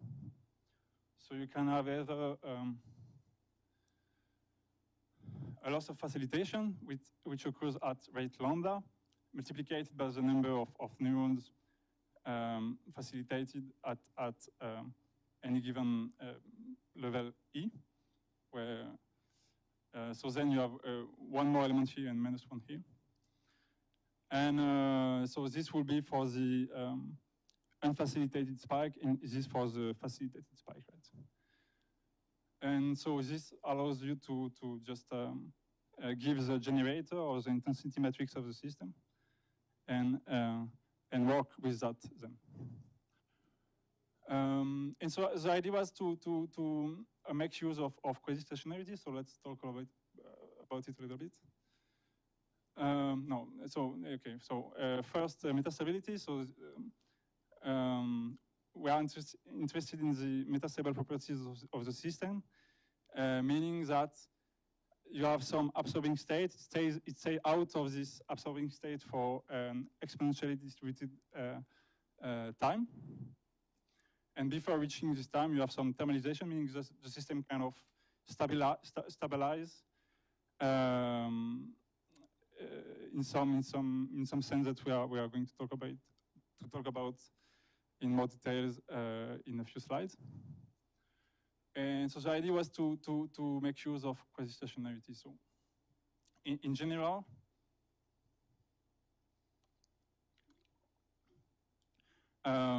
so just some general theory for quasi-stationarity. So let's say you have some Markov jump process on some finite state, right? So we rewrite the state of this Markov process 0 to the n, but it doesn't really matter. It's just a convention. It can be any finite state. And let's say that you have only one absorbing state, and we call it conventionally 0. And so then E star will be all the state space minus the absorbing state. And so what is the quasi-stationary distribution? Is a distribution on E star. So on the state space when you remove the absorbing state, such that the condition when you condition the process on not being in the absorbing state, then this is a stationary distribution for this conditioned process. Meaning that the probability of getting in any point when you start on me and you condition on not being in the absorbing state is me again. So this is just the definition of QSD. And so you have general result on QSD that which tell you that if your Markov process is irreducible on E star, then there exists a unique QSD. And actually, you know exactly what this QSD is because this is related to Panthéon Sorbonne theorem.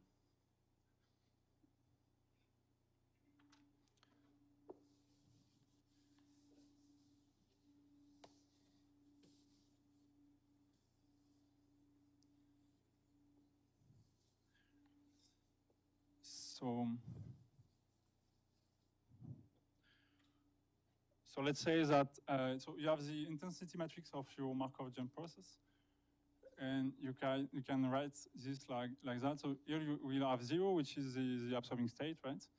So it is 0 because you're not doing anything, and actually it will be 0 along all this line. Here you will have something that you don't really care about, and here you have another submatrix, so like a block of this matrix, and you call this T. And so what Panthéon Sorbonne theorem tell you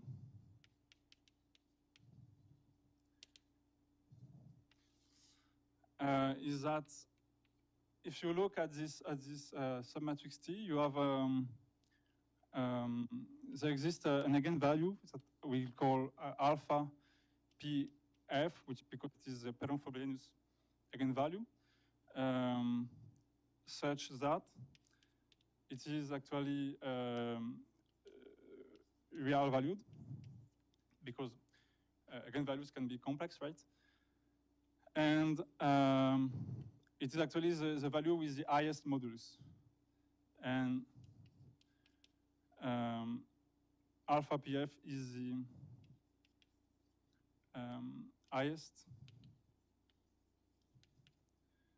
eigenvalue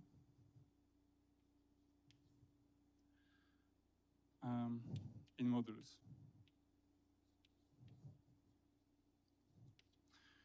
And then the second thing that Perron-Frobenius tells you is that of T, I'm talking about T. Yeah.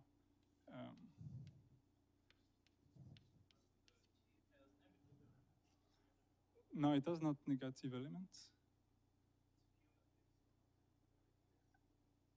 Yeah.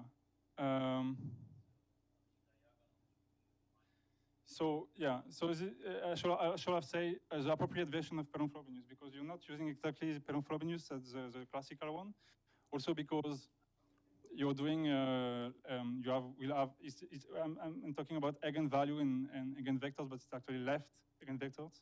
So, but yeah, so appropriate version of Perron-Frobenius. And then you have you actually know that the eigenspace of this eigenvalue is of this dimension 1, and the so the eigenspace associated to this eigenvalue is of dimension 1, and it can be it's directed by a vector mu, and this is actually the QSD. So what it tells you as well is that mu e is positive for all I, and so you can, since we have a finite matrix, you can just normalize it, and we'll have E will be a distribution, and this here is actually the QSD.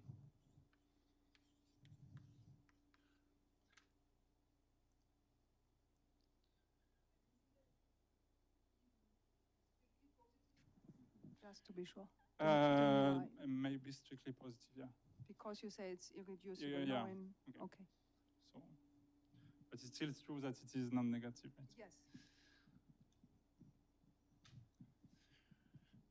But yeah, so anyway, it gives you kind of not an explicit value for the, because you cannot always have an explicit value for the eigenvectors and eigenvalue, but it tells you exactly what it is, and you can get it from using computational methods, right, to get the eigenvalue and eigenvectors of matrices.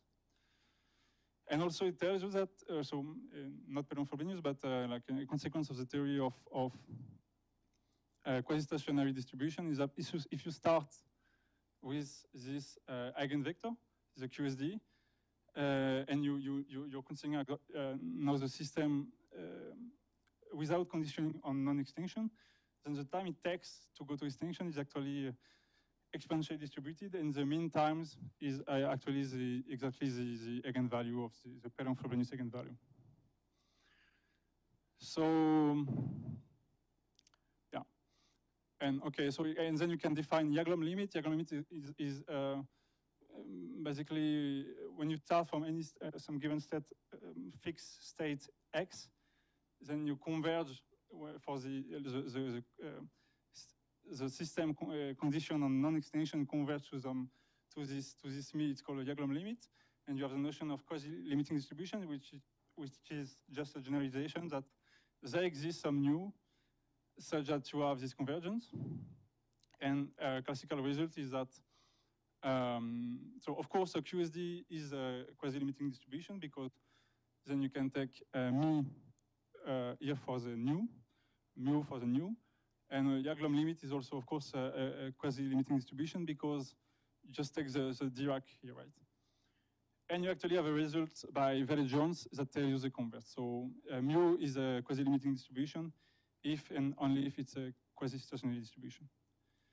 And you have a result, classical result. So you can find this in, for example, in the book from Kijima.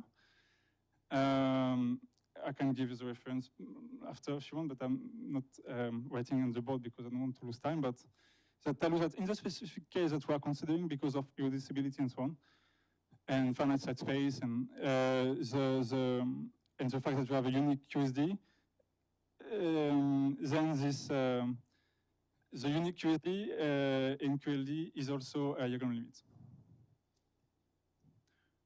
Anyway, so the problem is that, maybe I will just skip here. So I gave the general definition in the simple case where you have only one absorbing state, it's one. And in for the system I've been talking about, it's a little bit more complicated because you don't, it's not exactly only one absorbing state, right? Because, so there is of course an absorbing state when all the neurons are under the threshold and they are not facilitated. They are not facilitated, so then nothing can happen. But then you have kind of pseudo absorbing states. So for example, if some neurons are facilitated, but everybody is under the threshold, then you will, still something will happen because they will lose facilitation, but they will just go to the absorbing state in a bounded bounded number of steps, and you have more complex kind of fake, not fake, but absorbing states that are not absorbing in the sense that you stay there, but in the sense that you will just go to the absorbing state in a bounded, in a finite number of steps. And these are the gray states here. So this is what we've called this absorbing region. So you can give an explicit characterization of this set of sets. Then you have kind of a transient region where you can, which is a little bit annoying but not very important because you can start here and then you will very soon leave and never go back to it. And then you have the actual recurrent region, which is all of the other states, which is not actually recurrent in the sense that because there is an absorbing state, but if you take out the absorbing region, it is recurrent. And so this is the blue states. So the gray states are the absorbing region, the blue states are the recurrent region, and the white states are the transient states. And so one of the things that I wanted to show is that, so for the absorbing region, you just, okay, it's a region, but you can just identify it as a one only state, doesn't really matter. And so what we wanted to show is that the recurrent regions that have been recurrent, it's not actually recurrent, but this region that we call recurrent, we want to show that it is irreducible, so then we can apply the classical theory of QSD to do whatever we wanted to do.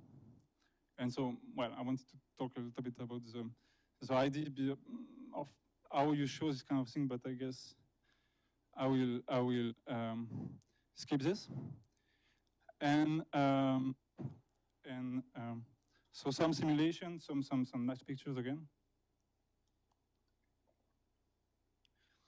So if you do the simulation, what you see is you do have this you start with some given state, and then you have the times of extension. So the time it takes to go to the absorbing region is exponentially distributed. So this is on a log scale, right? So the fact that you have actually a line is it means that it is this is a function of an exponential distribution, and the yellow line here is just the line with the slope, where the slope is the Paulo second value, right? So it gives you the pace at which you go to the absorbing state. And what you can do with this QSD theory is you can actually, in simulations, like numerically, you can detect the convergence towards the metastable phase, which is actually, I mean, what I call here the metastable phase actually is the quasi-stationary distribution. So here you have the line in yellow, red, and blue, and black. Actually, the values that you can explicitly compute. It is the eigenvector, right? The mean with respect to the QSD that you can get computationally from by computing the eigenvectors of the associated to the polynomial value. Right?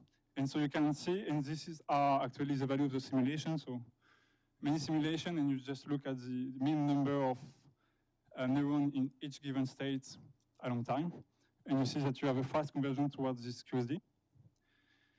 And then it stays there for a very long time, and at some point, just it goes to the absorbing region, right? But you can see that this convergence towards the quasi-stationary distribution is very fast.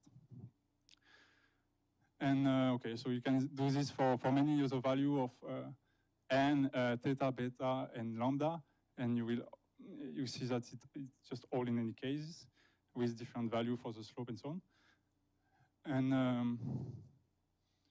And yeah, okay, I will skip that. And so the main one important question is how fast you converge to the quasi-stationary distribution, because I mean the idea at the beginning was wanted to show that the time of extinction is exponentially distributed.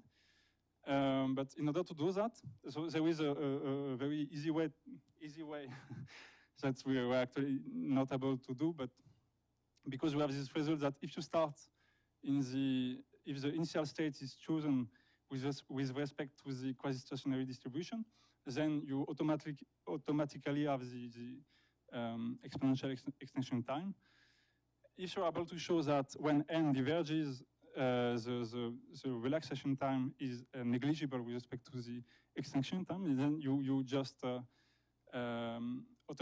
for free you get the exponentially distributed time, right?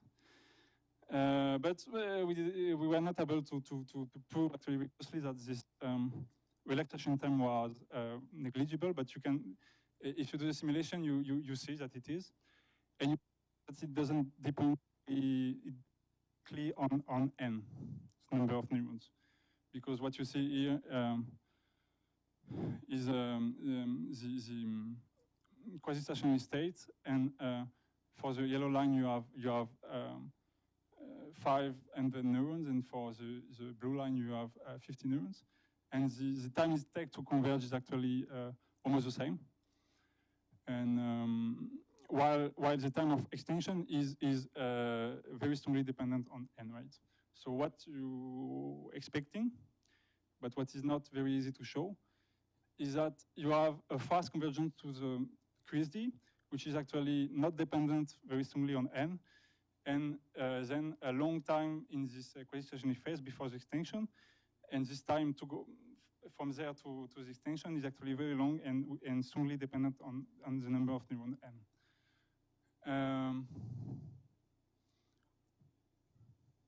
Yeah, okay.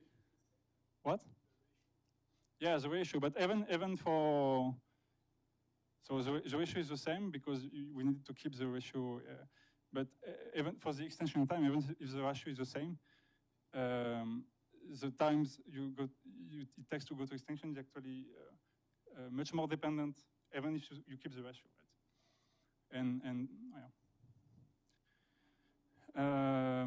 So anyway, I will skip this and just go to the conclusion. So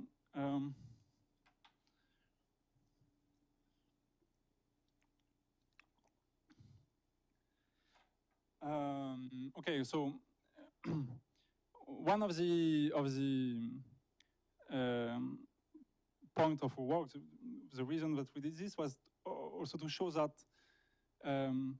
because there was this previous work that I've been doing, and the people have been doing about showing that you have system with leakage current, you have these metabolous properties, and the metastability kind of come from the leakage current. So one of the ideas is that you can to suggest that this metastability can come from other features of the system. So in that case, short-term plasticity, and you don't really need leak currents because we don't have it in this system. And so, yeah, also another point is that this Christie approach to metastability gives an exact characterization of the metastable phase, right? At the mesoscopic level, meaning that as opposed to the macroscopic scale of classical approaches. So, because in the classical approaches, when you're trying to characterize the metastable state or the terminalization, you're basically most of the time using a macroscopic approach or kind of mean field or this kind of thing where you just have the system as a limit and use the system on the limit as an approximation for a finite system with a big n. So one of the very nice things that we get from this QSD approach to metastability is that you actually get an exact characterization of the metastable phase at the mesoscopic scale, meaning for any finite n. And yeah, the last thing is that okay, so so the only missing piece of this puzzle is to actually rigorously show that the relaxation time is negligible with respect to the extension time. And so actually there is there was one interesting comment from one of the reviewers that this actually should be related to a big spectral gap between the actual Pavlov-Frobenius eigenvalue and the second highest eigenvalue, because the second value should dominate the time it takes for the relaxation, but we didn't get to that point, and further investigation are needed. And that's all.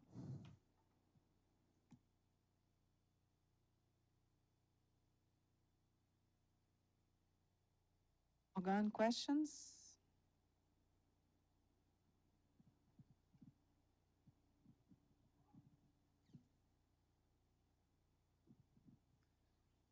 Hi, very nice work. I have a very naive question. You also look at metastability in another model, the simpler model, simpler in some sense that you don't have this type of plasticity, where, as you mentioned, what creates the metastability was the leakage. You think you can also apply this type of things to get an exact value of the quasi-stationary measure in that type of model? Yeah, sure. Yeah, of course. So all of what I've been talking about is, and if you wanted to do the same thing for the contact process, for example, or the well-known metastable system, it will work as well, of course. And there will be necessary to have some constraint on the type of graph between them to be able to do this, or you believe that what? So, sorry, can you? You believe you can do this when any graph that you have the generator? I understand you can do it in any graph where you essentially have a very big irreducible subspace and an absorbing state or an absorbing region or something like that. That's enough. Yeah. Yeah. Okay. And I mean, you could probably do as well for if you have different irreducible regions, which kind of you can go from one to the other and then the other from the, and then up to the absorbing states. I guess you can do exactly the same. There is a paper about not about metastability and so on, but about quasi-stationarity when you have a sequence of irreducible state and you go from one to the other and so on. And it will be a little bit more involved, but you could do it as well. Yeah. Thanks. Very nice. I have a question. So for this technique, for what you're doing, you require that this recurrence state or the state space of the process is finite, is countable. You require something about that?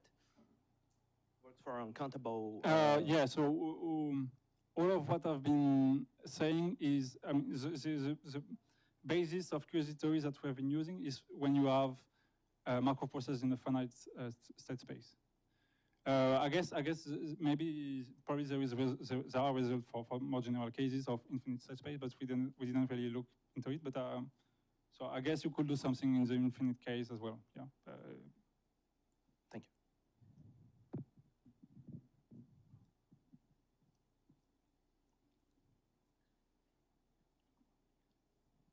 So just to confirm, so if you have continuous state space, there is work by the French school of quasi-stationarity of people like Champagnat and Denis de in Villemonet, right? So we've been talking. One of the reference that we've been using was actually by Villemonet and no Champagnat, but Sylvie Méléard. And actually, it happens that by chance, Villemonet just moved to Strasbourg to work in the same lab as Christophe. So we had a nice talk online last time, and I'm going there in January. I hope we'll have some time to talk about it. But so yeah, just interrupted. This wasn't really the question. But I had a question, because, for example, in Cadmus' work, there's always a sort of phase transition, so his metastability doesn't work for all values of the parameters. And here in your model is for any, I mean, you have the two weights. So the thing is, we are scaling the threshold and the number of neurons. So no, so we don't really work with the question in mind of what are the critical parameters for lambda and beta and so on. When just kind of chose what was working, but I'm pretty sure that it doesn't work for all the parameters. Okay. So why? Because well, so maybe because the relaxation time towards the quasi-stationary distribution depends on these parameters, right? And it, yeah. And did you study the mean field limits of your? No. Okay. No. No, I understand that this is a different approach, but yet it could be. So we've done something that is actually, so actually I lied a little bit to you, because here you can see that the values, like, so these are the quasi-stationary values that we want to see if it goes there quickly or not, right? And you see that there is a little gap here. This is because for a big value of n, actually the fact actually finding the eigenvalue in the eigenvector and so on was not really computationally tractable. So what we did is we just kind of designed an approximate method where this came for the initial work that we had been doing of the physicist one, where you just neglect this and neglect that, and actually what we were neglecting was a pairwise correlation to get pairwise correlation between and to get actually an more or less an explicit formula at the end to get an approximation for the value of the QSD. And I guess this is kind of related to mean field, but I'm not really. I don't know if I understood mean field yet. So and actually this was one of the comments of the reviewer. We didn't. So again, I guess we were like Mr. Jourdain again, because we didn't mention mean field at first, and then one of the reviewers told us that, well, you're doing mean field, so you should explicitly write mean field. So we wrote mean field in the paper, but I don't know. Maybe you can tell me whether it is mean field or not. I'm not sure. It seems like mean field to you. Yeah, but I didn't really explain, so you can't really tell me. But okay. But yeah, the point was that whenever I can apply this QSD, you actually get exact value and not only approximation. So because you do the state space reduction, now you say you are counting people in a certain state. Yeah. If you count them and divide by n, and I think there should be a limit. I mean, anyhow, your model is of mean field type, because you said it's. Yeah, and it's complete interactions. Yeah. So. For sure. Yes, yeah, so yeah, it was very mean field friendly, but we didn't really do something. Yeah. So let's thank Morgan and go to the interval with the coffee outside. Thank you, Morgan.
Olá, pessoal.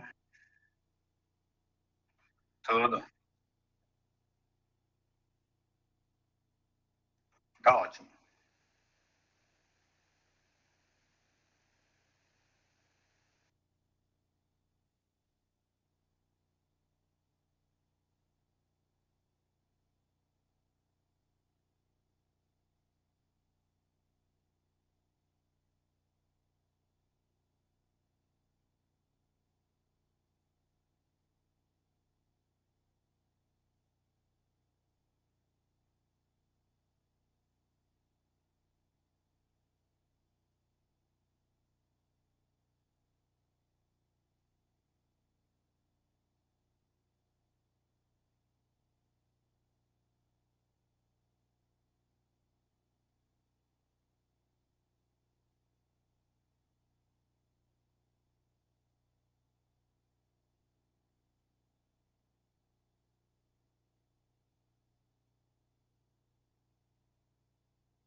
E aí?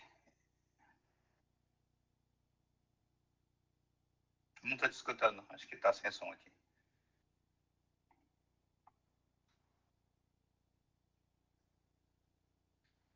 E aí, Frazão, beleza? Tranquilo, estou escutando, né? Não, eu não falei assim. Eu estou na França, inclusive. Não estou nem no Brasil. Não estou nem no Brasil. Tô aqui na França, lá no sul de Paris, né? Tem uma cidade chamada Orsay, que é essencialmente continuação de Paris. Estou numa colaboração aqui. É. Sabe, quem encontrei esses dias e me mencionou você foi o Átila Yamarino. Não, então, conheci agora, né? Aí ele tava falando que com coisa de neurociência ele consulta com você.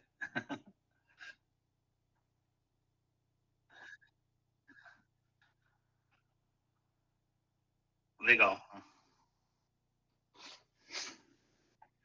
É, não, a gente é super legal.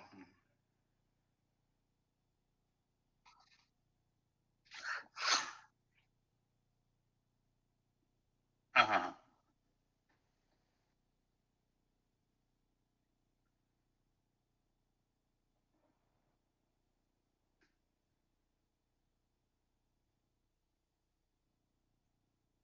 Ah, sim, verdade.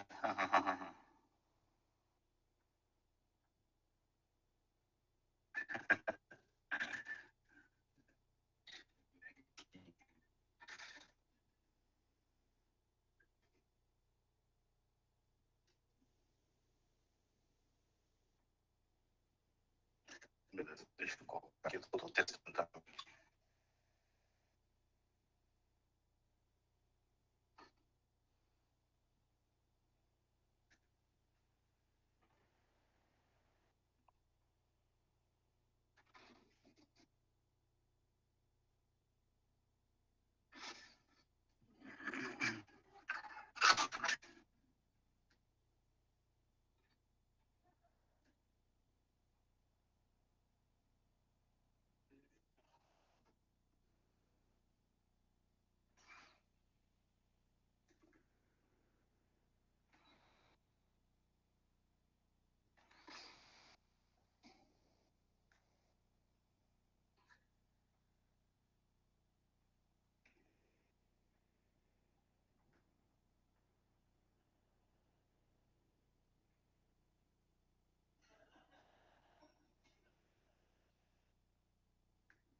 E aí, Nathalie, tranquilos?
Pessoal, não estou conseguindo escutar direito aí, você mais de...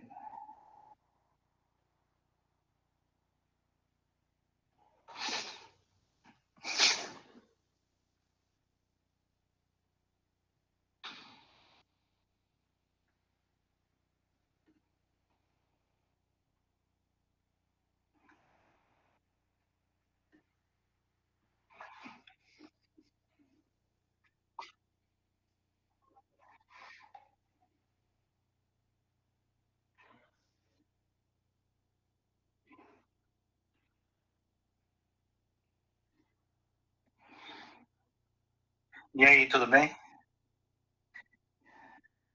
Eu estou escutando mais ou menos. E aí? Não, escuta.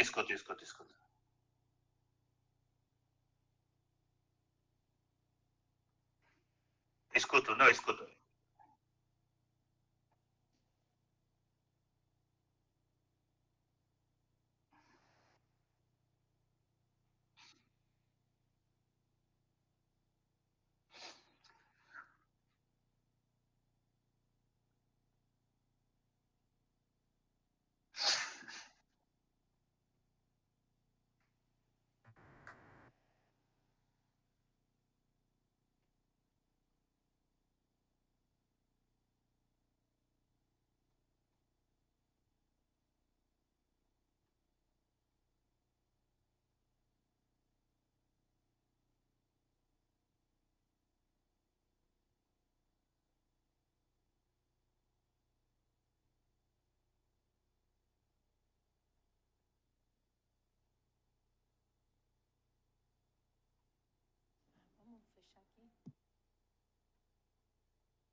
Okay, let's start with our last talk, right? It's a pleasure to have now Daniel Takahashi from Universidade Federal do Rio Grande do Norte. Daniel is an old friend of us, and he accepted to give this talk. He's in France, so he's online.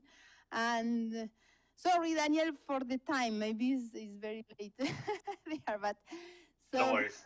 Okay, so he's going to talk about a sparse Markov model for high-dimensional inferences. Thank you. Okay, thank you, Florencia. Thank you, Florencia, for inviting me to this conference, and I apologize that I'm online. It would be great if I was with you guys, but unfortunately this time I'm in France. And actually, this talk that I will give, maybe some of you already have listened, so I apologize also if that's the case. But I thought that it would be nice to talk about this topic just because it was work that I did in collaboration with Guilherme in the framework of NeuroMat. So that's why I chose to talk about this work. And actually, the motivation is quite classic for this work. So just so that this was actually already published work, so you can check all the details in this article. And the context is the following. Let's say that, sorry, you guys can hear what I'm talking about? Okay, actually there is a big interference on my side, maybe if you can, I don't know. Probably there is some echo.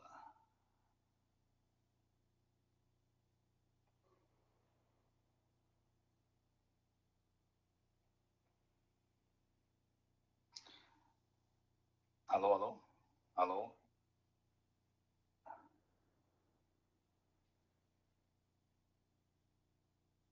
Okay, now it's much better. Thank you.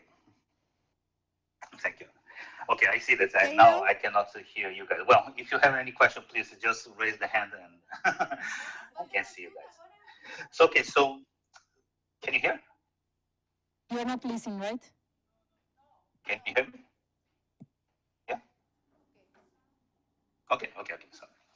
So the context is quite classical. So let's say that you want to model some categorical events, a sequence of categorical events. And what I mean by categorical events are essentially some qualitative data set that's not necessary you have some order on the variables. So let's say that you want to study when there is rain and when there is no rain, or when you want to divide the traffic in high traffic, medium traffic, and low traffic.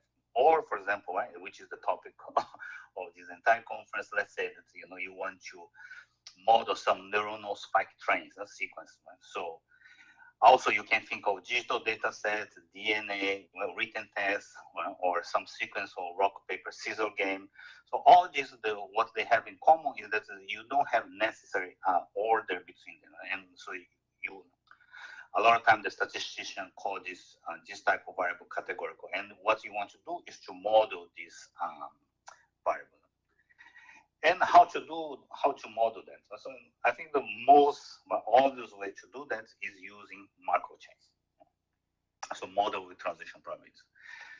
And here, just so that everyone is on the same page, I will fix some notation. So I will call the alphabet A, and then I will assume that the presence depends on the D past events. And what does it mean? So essentially, it means that when I compute the conditional probability of xt given A given, so I will compute using the D pass, right? And obviously, the important property is that the presence only depends on the D pass. So it doesn't matter if you put more here on the pass, right? This doesn't improve your prediction. So essentially, mathematically, that's what it means. So essentially, if you put the entire pass, okay, this is a conditional independence after D pass. And what are the example Markov chains? So obviously, there are several example Markov chains, right? But so you can think that IID variables are Markov chains, right? The gambler's ruin, card shuffling, random walk group. But there are several example Markov chains. They are by far the most well-studied, I think, stochastic process. Right? And we're interested in following context. Let's say that we observe any samples, so from x1 to xn, okay? And just to simplify the entire notation and the entire statement of the term, I would just assume that everything is binary, okay? The alphabet is 0, 1, let's say, okay? And then I will assume that the order is less or equal than D, fixed D. So I will call Px the transition probability for this Markov chain, the order Markov chain. Okay, it's equal. So Px is equal to the probability of xt equal 1 given the pass. Okay? So now the question is how to estimate the transition probability Px given the data. So as I said, it's super classical. Okay, and how you would do that?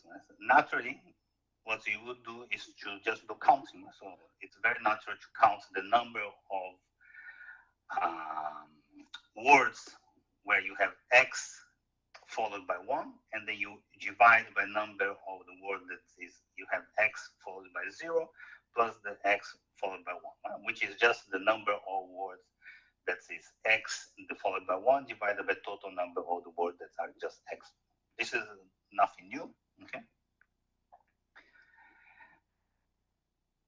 But there is one thing that is, one simple observation that's interesting is that in fusionarity, if you don't assume anything, okay, Px can be estimated only if the D, which is the order of the Markov chain, okay, is the order of log of n, okay? And you can see this in 2 ways at least. So the first observation is that, let's say in the binary Markov chain case, okay, the number of parameters grows as 2 to the D, essentially. So if you include more paths, essentially the number of transition probabilities that you have to estimate grows exponentially, okay? And let's say that actually you want to estimate the Px, right? So the P hat nx is the estimator for the Px. So everyone can hear very well what's I'm talking. Okay. That's I think that's the bad thing when you are far away. When I don't get the feedback, it's sometimes I'm not sure, you know, what's going on. So anyway, so let's say that you have this, you want to estimate the p hat and x. So you want to estimate px using the estimate of p hat and x, okay? And then the first observation is that to get this, you need at least to observe once x, right? That's kind of obvious. Like if you never observe x, there's no way that you can estimate. But the thing is, but usually what you have is that, so essentially it means that the number of times that you observe x, right, on average is more or less n times the probability that x happens. And the point is that the probability that x happens, right, is essentially, usually is exponentially small on d, right? So which means that typically, if to observe at least once, right, you will need that you at least to observe once in n samples, but you will need that d is again log n. Okay, so this is just by ergodicity, right? So you don't assume anything. So essentially, in general, you cannot estimate Markov chains that are with large order. You are limited by log n, and this is a problem. Okay, I didn't say it here, but this is a problem because sometimes you need to estimate orders that are not of order log n, and the full question that the question that I want to answer in this talk is try to see if there is a way to overcome this limitation, right? Even if we have to maybe simplify a little bit to the model. Okay.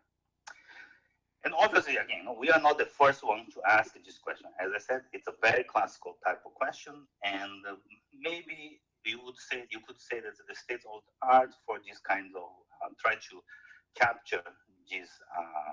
To simplify the Markov model is, for example, it's given by the idea of minimal Markov models. Right? Minimal Markov models were introduced first by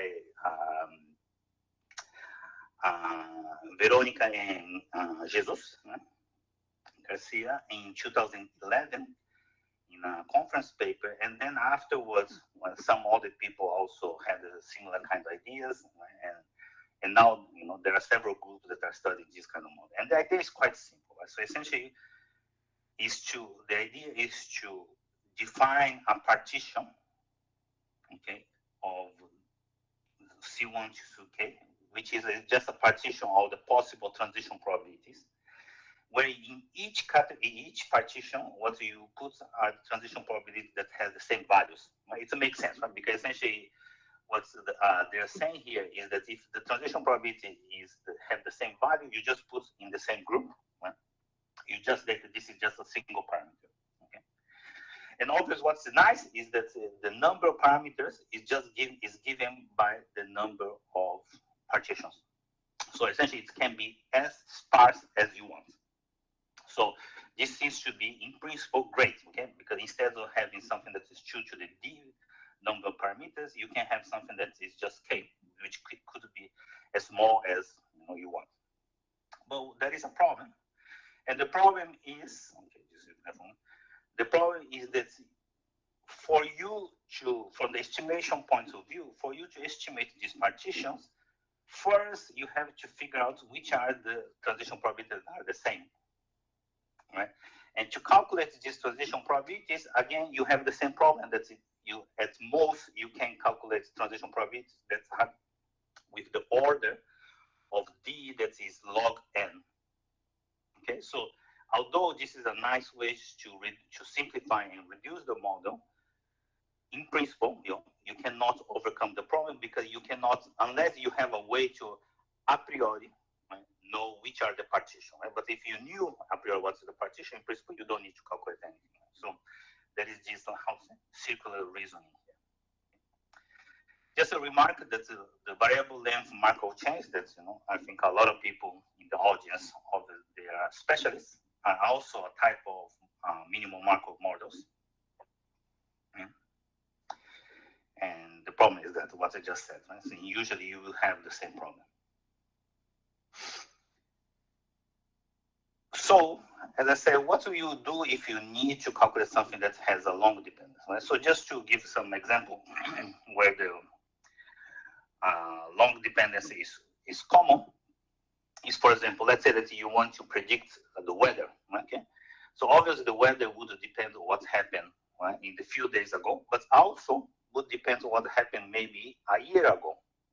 Okay, and maybe some other seasonal thing that maybe happened at several months scales. Right? So in this case, typically, if you don't have like a crazy amount of data set, you won't be able to do any type of modeling. So even if you think about neurons, right, if you divide each beam of spike in your for each 1 millisecond, right, and if the spike happen, let's say once every second, right, you will have to have there is a space of 1,000 points in between two spikes, right? So in this case, how you model something that is so sparse. Okay. So in this talk, what I will try to do is to show that there is a way, if we simplify a little bit the Markov chain models, we can actually estimate the Markov chain with order that is essentially linear n, which is pretty much the best that you can do. Right? But essentially, if you have n, you cannot do more better than essentially order n. Okay, and that is possible in the class of models which are called mixed transition distribution (MTD). Okay, and MTD model were introduced first by Rafter in '85. Okay. And since then, a lot of people have applied this model. But what's really interesting that is true, in all applications, they still have the limitation where actually the order is still limited by, as I said, log n. Right? But we will show that actually we can do better than this. And here I will define the MTD models, right? The mixed transition distribution.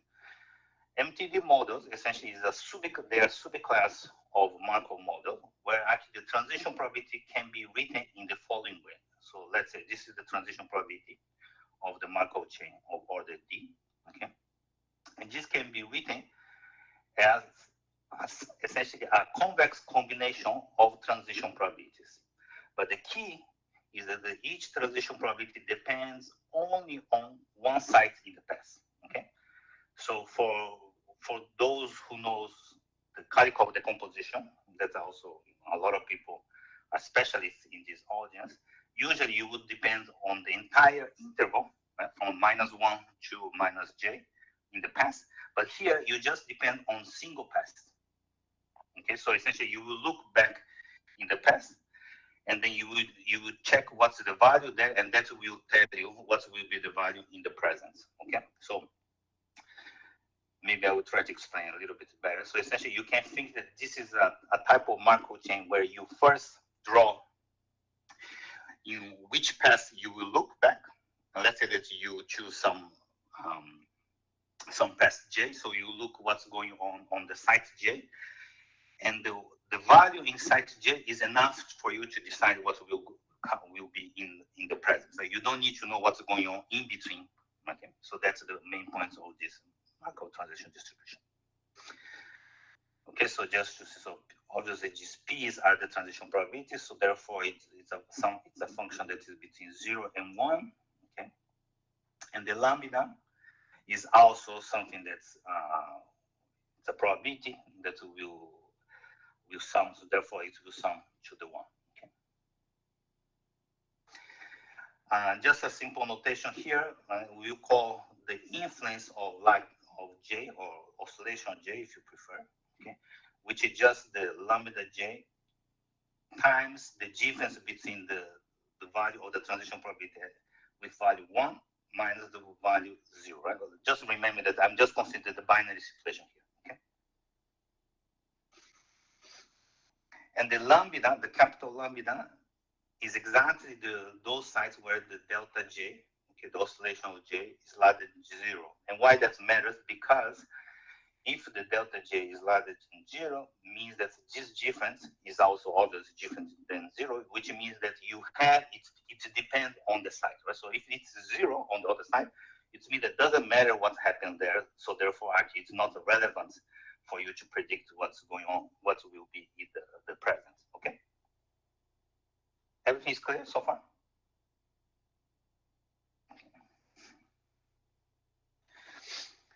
And again, why it's nice? The first observation is that the dimension of the number of parameters that you have to estimate is much smaller than the number of parameters you have to estimate in the usual Markov chain. Right? Essentially, you just need to estimate 3 times the lambda, which is the size of the lambda, which is the number of relevant sites plus 1. Okay, so similar, a little bit similar to the minimum Markov models. Essentially, you can choose the complexity or the number of parameters of your model essentially as small as you want. It doesn't depend on D. So now the question is that how we can estimate PX. Okay.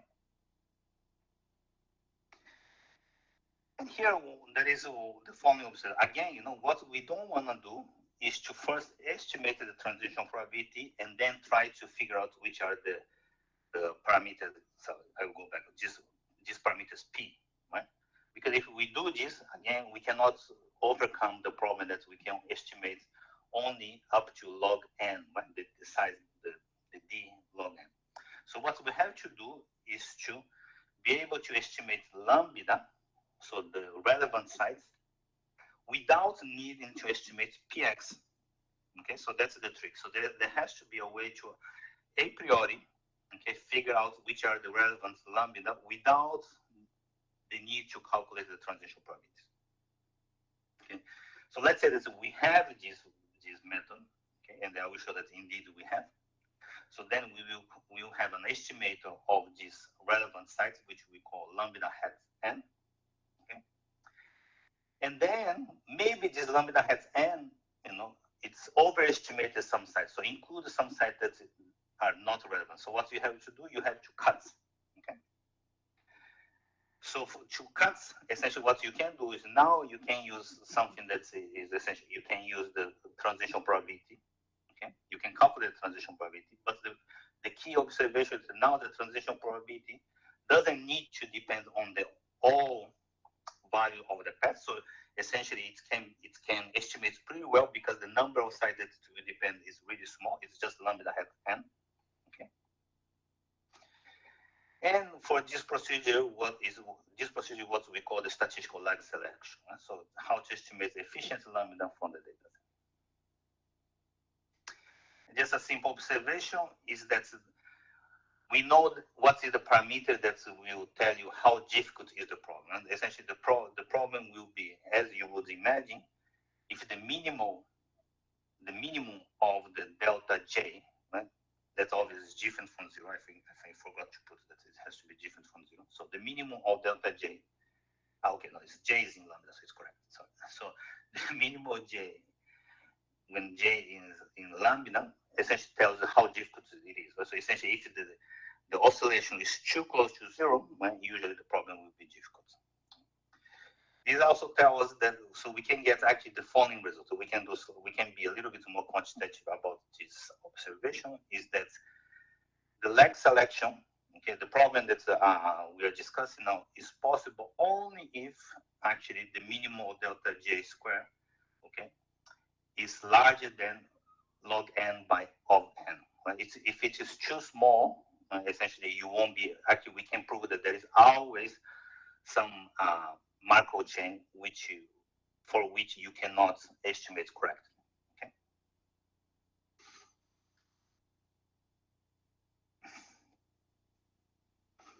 Okay.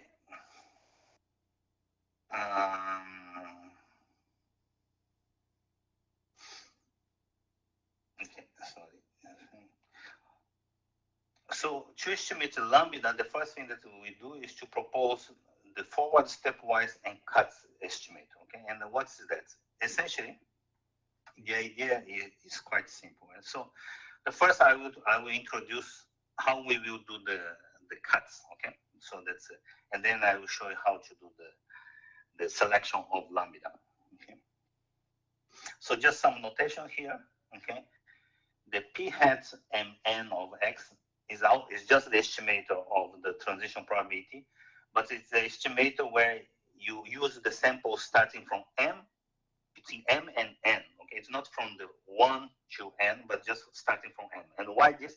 I will show you that we will actually split the data in 2 parts. Okay, so that will be relevant for us.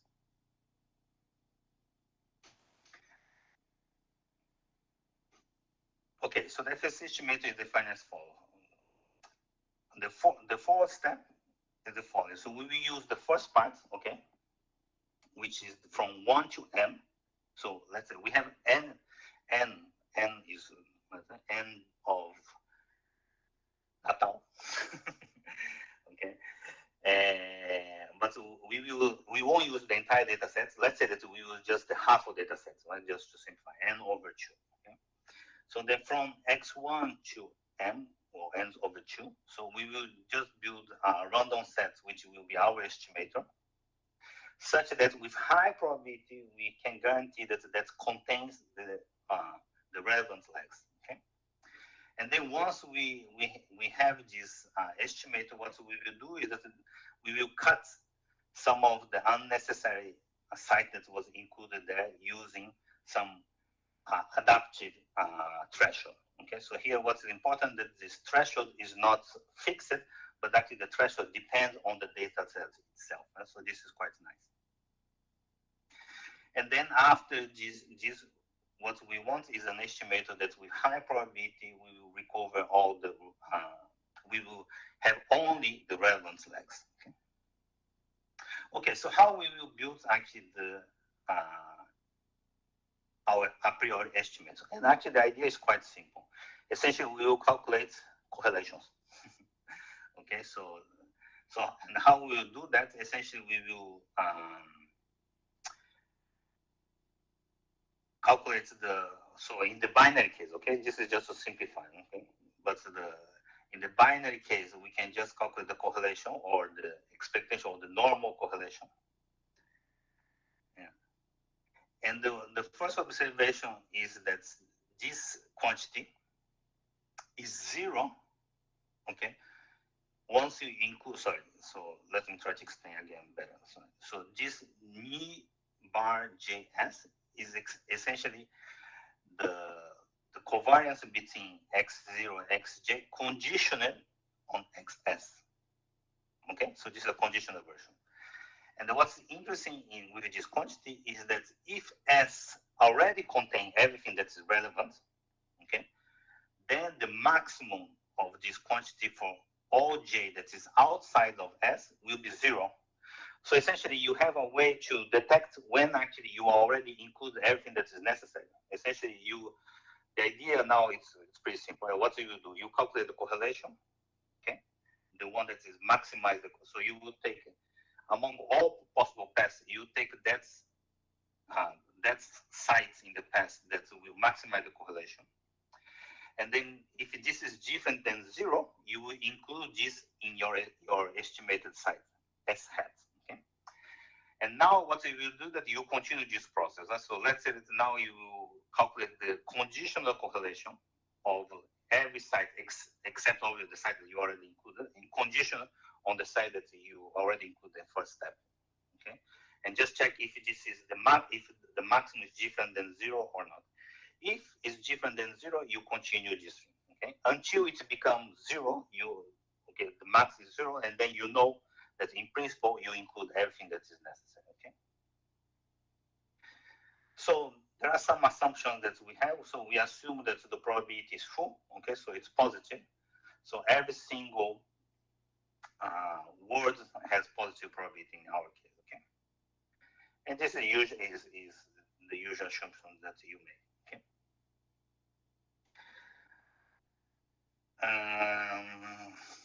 Okay, that's not so important.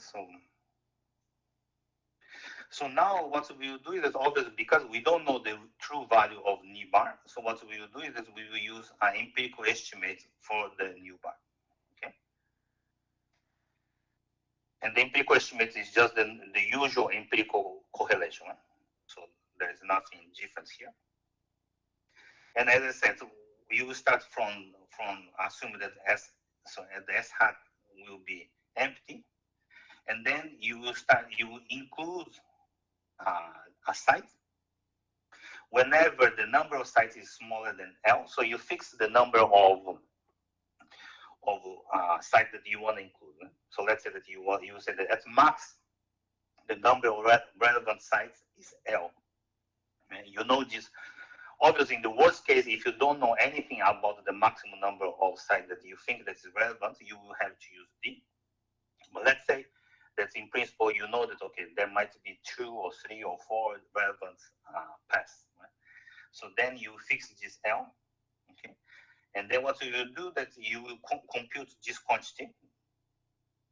That is the empirical version of knee bar, okay? And then if this value is statistically different from 0, then you include the value and you keep going. Right? Essentially, it's very similar to what actually the statistician already usually do, which is like a feed-forward algorithm. The only difference here is that we have this quantity that every single time you include whatever you included in previous step as a conditioning in this quantity. Okay. And now what you do, as I said, once you include this, you have an estimator for the relevant site, what you do, you have to have a random threshold to do the cuts, okay? And as I said, a lot of times what usually you do is to use a fixed threshold, but in our case, actually, we can get a threshold that is adapted in the sense that the threshold will depend on the data set itself, okay? And to do that, essentially, well, let's say, so the threshold, it has this kind of shape, okay? Essentially, the threshold is the square root of the number of observations that you have. Obviously, here, I'm ignoring here, but this is not the important part. The important part is that essentially, the threshold will be something that is square root of the number of sites plus some constants divided by the number of number of times that you observe excess. Okay, so this is the threshold, the random threshold. Any questions? So far, so good.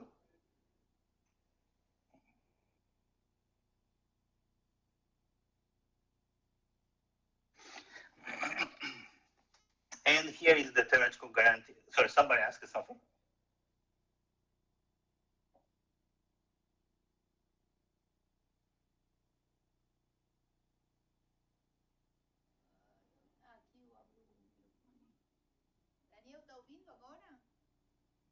Estou escutando, estou escutando. Ok, está fazendo barulho? Um pouquinho? Não, agora está melhor. Está melhor? É. Tá. Ok, não, é que a gente vai abrir o microfone quando alguém fizer uma pergunta. Se não, deixamos mutado, sim, por isso que a gente não fala, tá bom? Tá ótimo, né? Ok. Ah, tá, ninguém fez pergunta, é isso, né? Agora é isso. Tá. Isso. Alguém tem... Não, ninguém tem uma pergunta. A gente vai, quando alguém tiver uma pergunta, a gente abre aqui para você, tá bom? Tá ok, tá ok.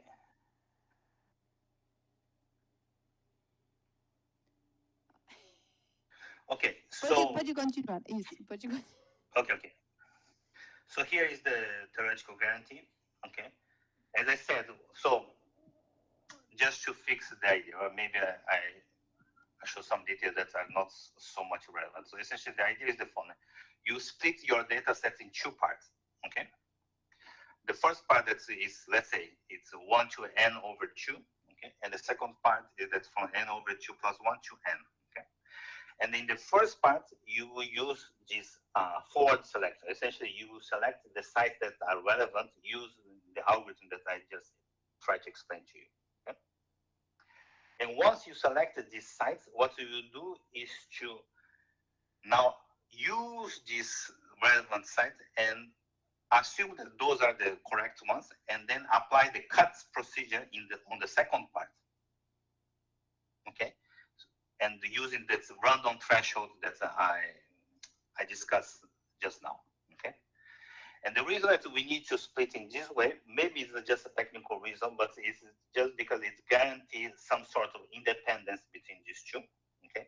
And we can prove that actually our procedure, it's okay, right? Because you can imagine that if you apply first, you apply everything on the full data set, you have the problem that you use the data set twice, right? So you select the lambda heads using the full data set, and then you cut using again the same data set, right? So you can imagine there could be some bias. Right? So we split in two parts just to try to avoid this bias, right? And we can show, in this case at least, we can show that it's consistent our method. Okay? So this is essentially the contents of the term that I will show you. Essentially, you divide in two parts, okay? And you assume that D now, okay, it's not of order log n, but it's something that is a constant of order m. In this case, m is n over 2, so essentially it's a constant of the size of the number of samples, okay? So it's that's why we call high dimension. Essentially, it's pretty much the maximum order that you can get, okay? And we assume that lambda 0 is larger than, and what is lambda 0? Lambda 0 was the weight. Essentially, it means that there is an infimum on the transition probability. That's the idea, okay?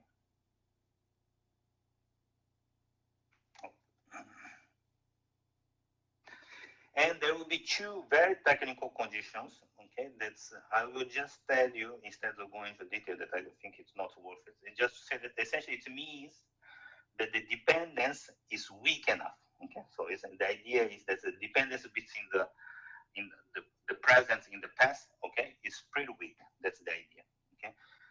For those of you that use it to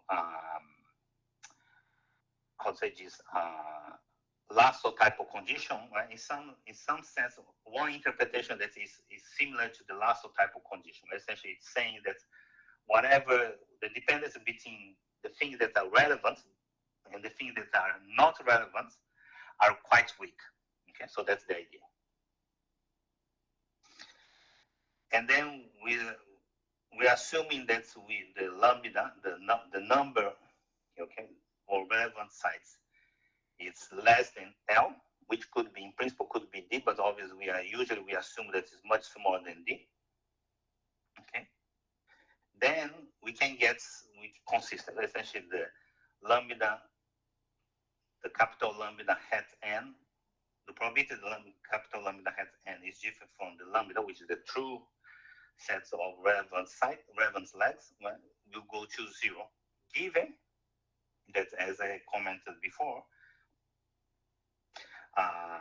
the delta J, which is the oscillation, is not too small. Okay.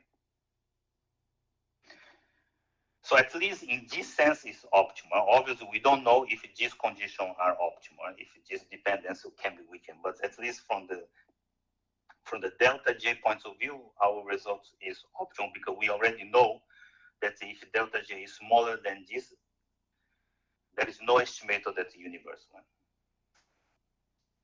And what are the tools that we use? Essentially, we use a concentration measure for Markov chains that we developed. So I developed with Sandro Gallo and Jean-René Chazot. And also a new concentration measure for martingales that we developed in this article. And also some structural results about MTD. Okay. So essentially, once you have these three ingredients, that's what allows us to prove this theorem. So some simulations here, okay, just show that okay, it really works, or sort, let's say. So here, what we are showing. So here is a Markov. So it's a MTD with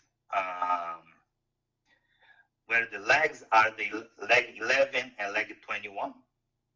Okay, it's quite far in the past. Okay, so these are the relevant legs, and we assume that the number of relevant sites were smaller than 5. So we say okay, we don't know exactly, but it should be less than 5. And the maximum order for us was D equal 50. Okay, And then we run the simulation, we check how was our estimator. And as you can see, obviously in the beginning, it's not very good to include. So usually to include the correct sites is more difficult than the obvious exclude. Right? That's maybe it makes sense. Right?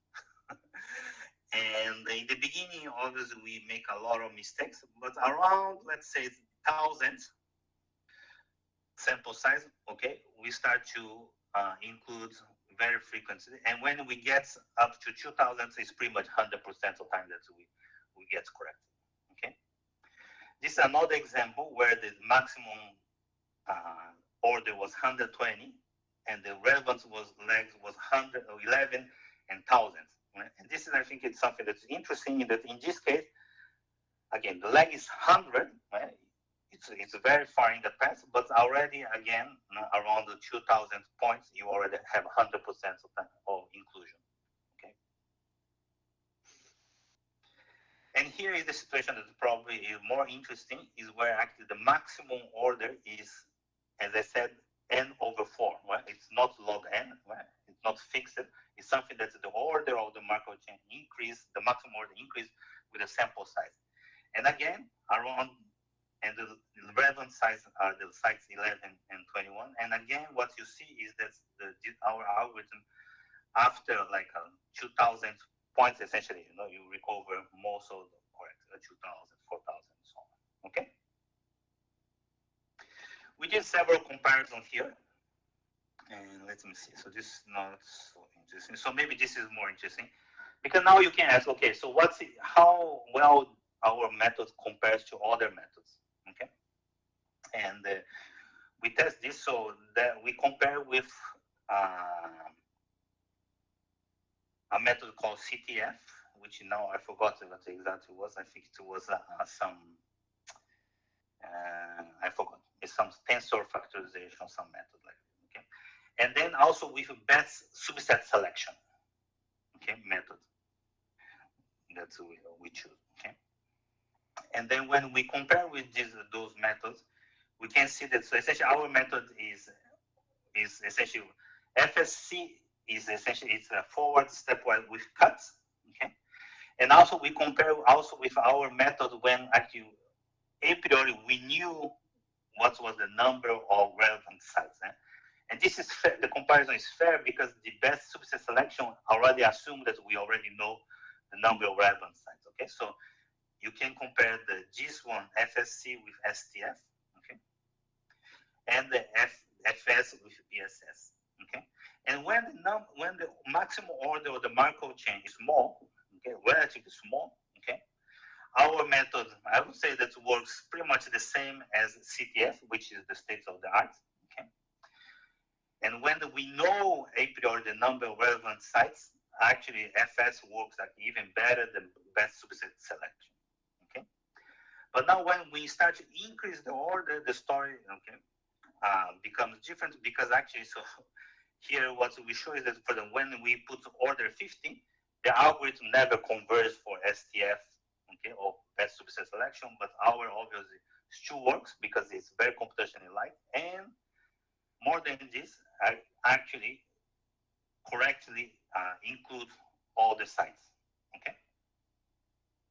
So finally, we applied these methods in a data set for the rain and no rain in Australia, and you ask why that's the case, and then you will see why.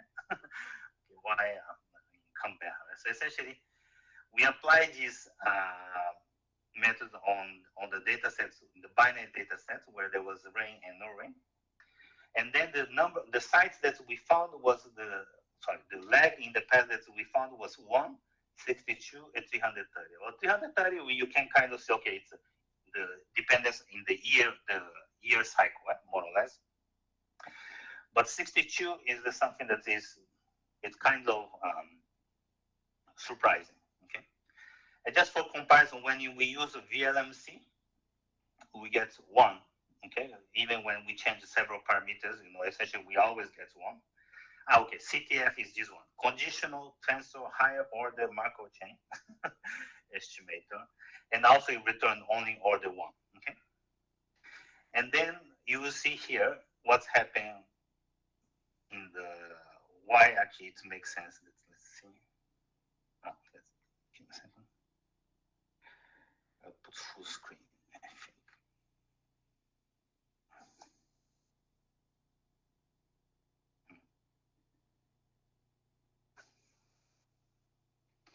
Okay, give me 1 second. I will open in a new thing. Okay, give me a second.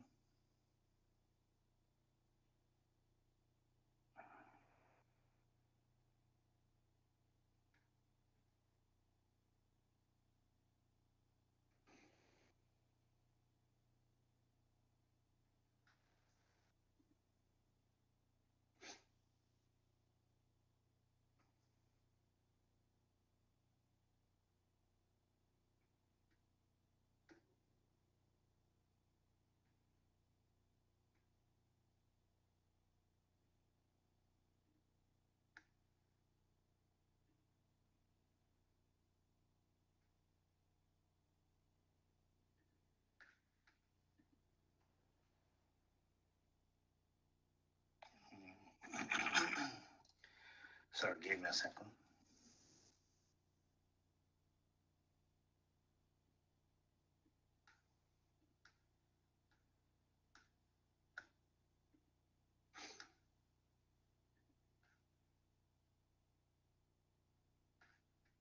One second. It's difficult to move here.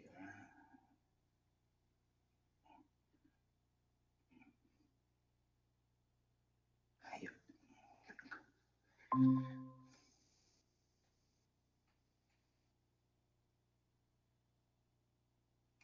Okay. Can you see now? So okay, so I cannot see you guys. So so what I want you guys to see is that the blue is when actually there is a lot of precipitation. Okay. So and here is Australia. Okay, Australia. And then when the big blue appears, I want you to pay attention. So let's see. Okay, now, so which will be around April. Okay, and the second time that appears, the big blue. Let's say April. Okay, and here again. You see, it was around June. Did you guys see?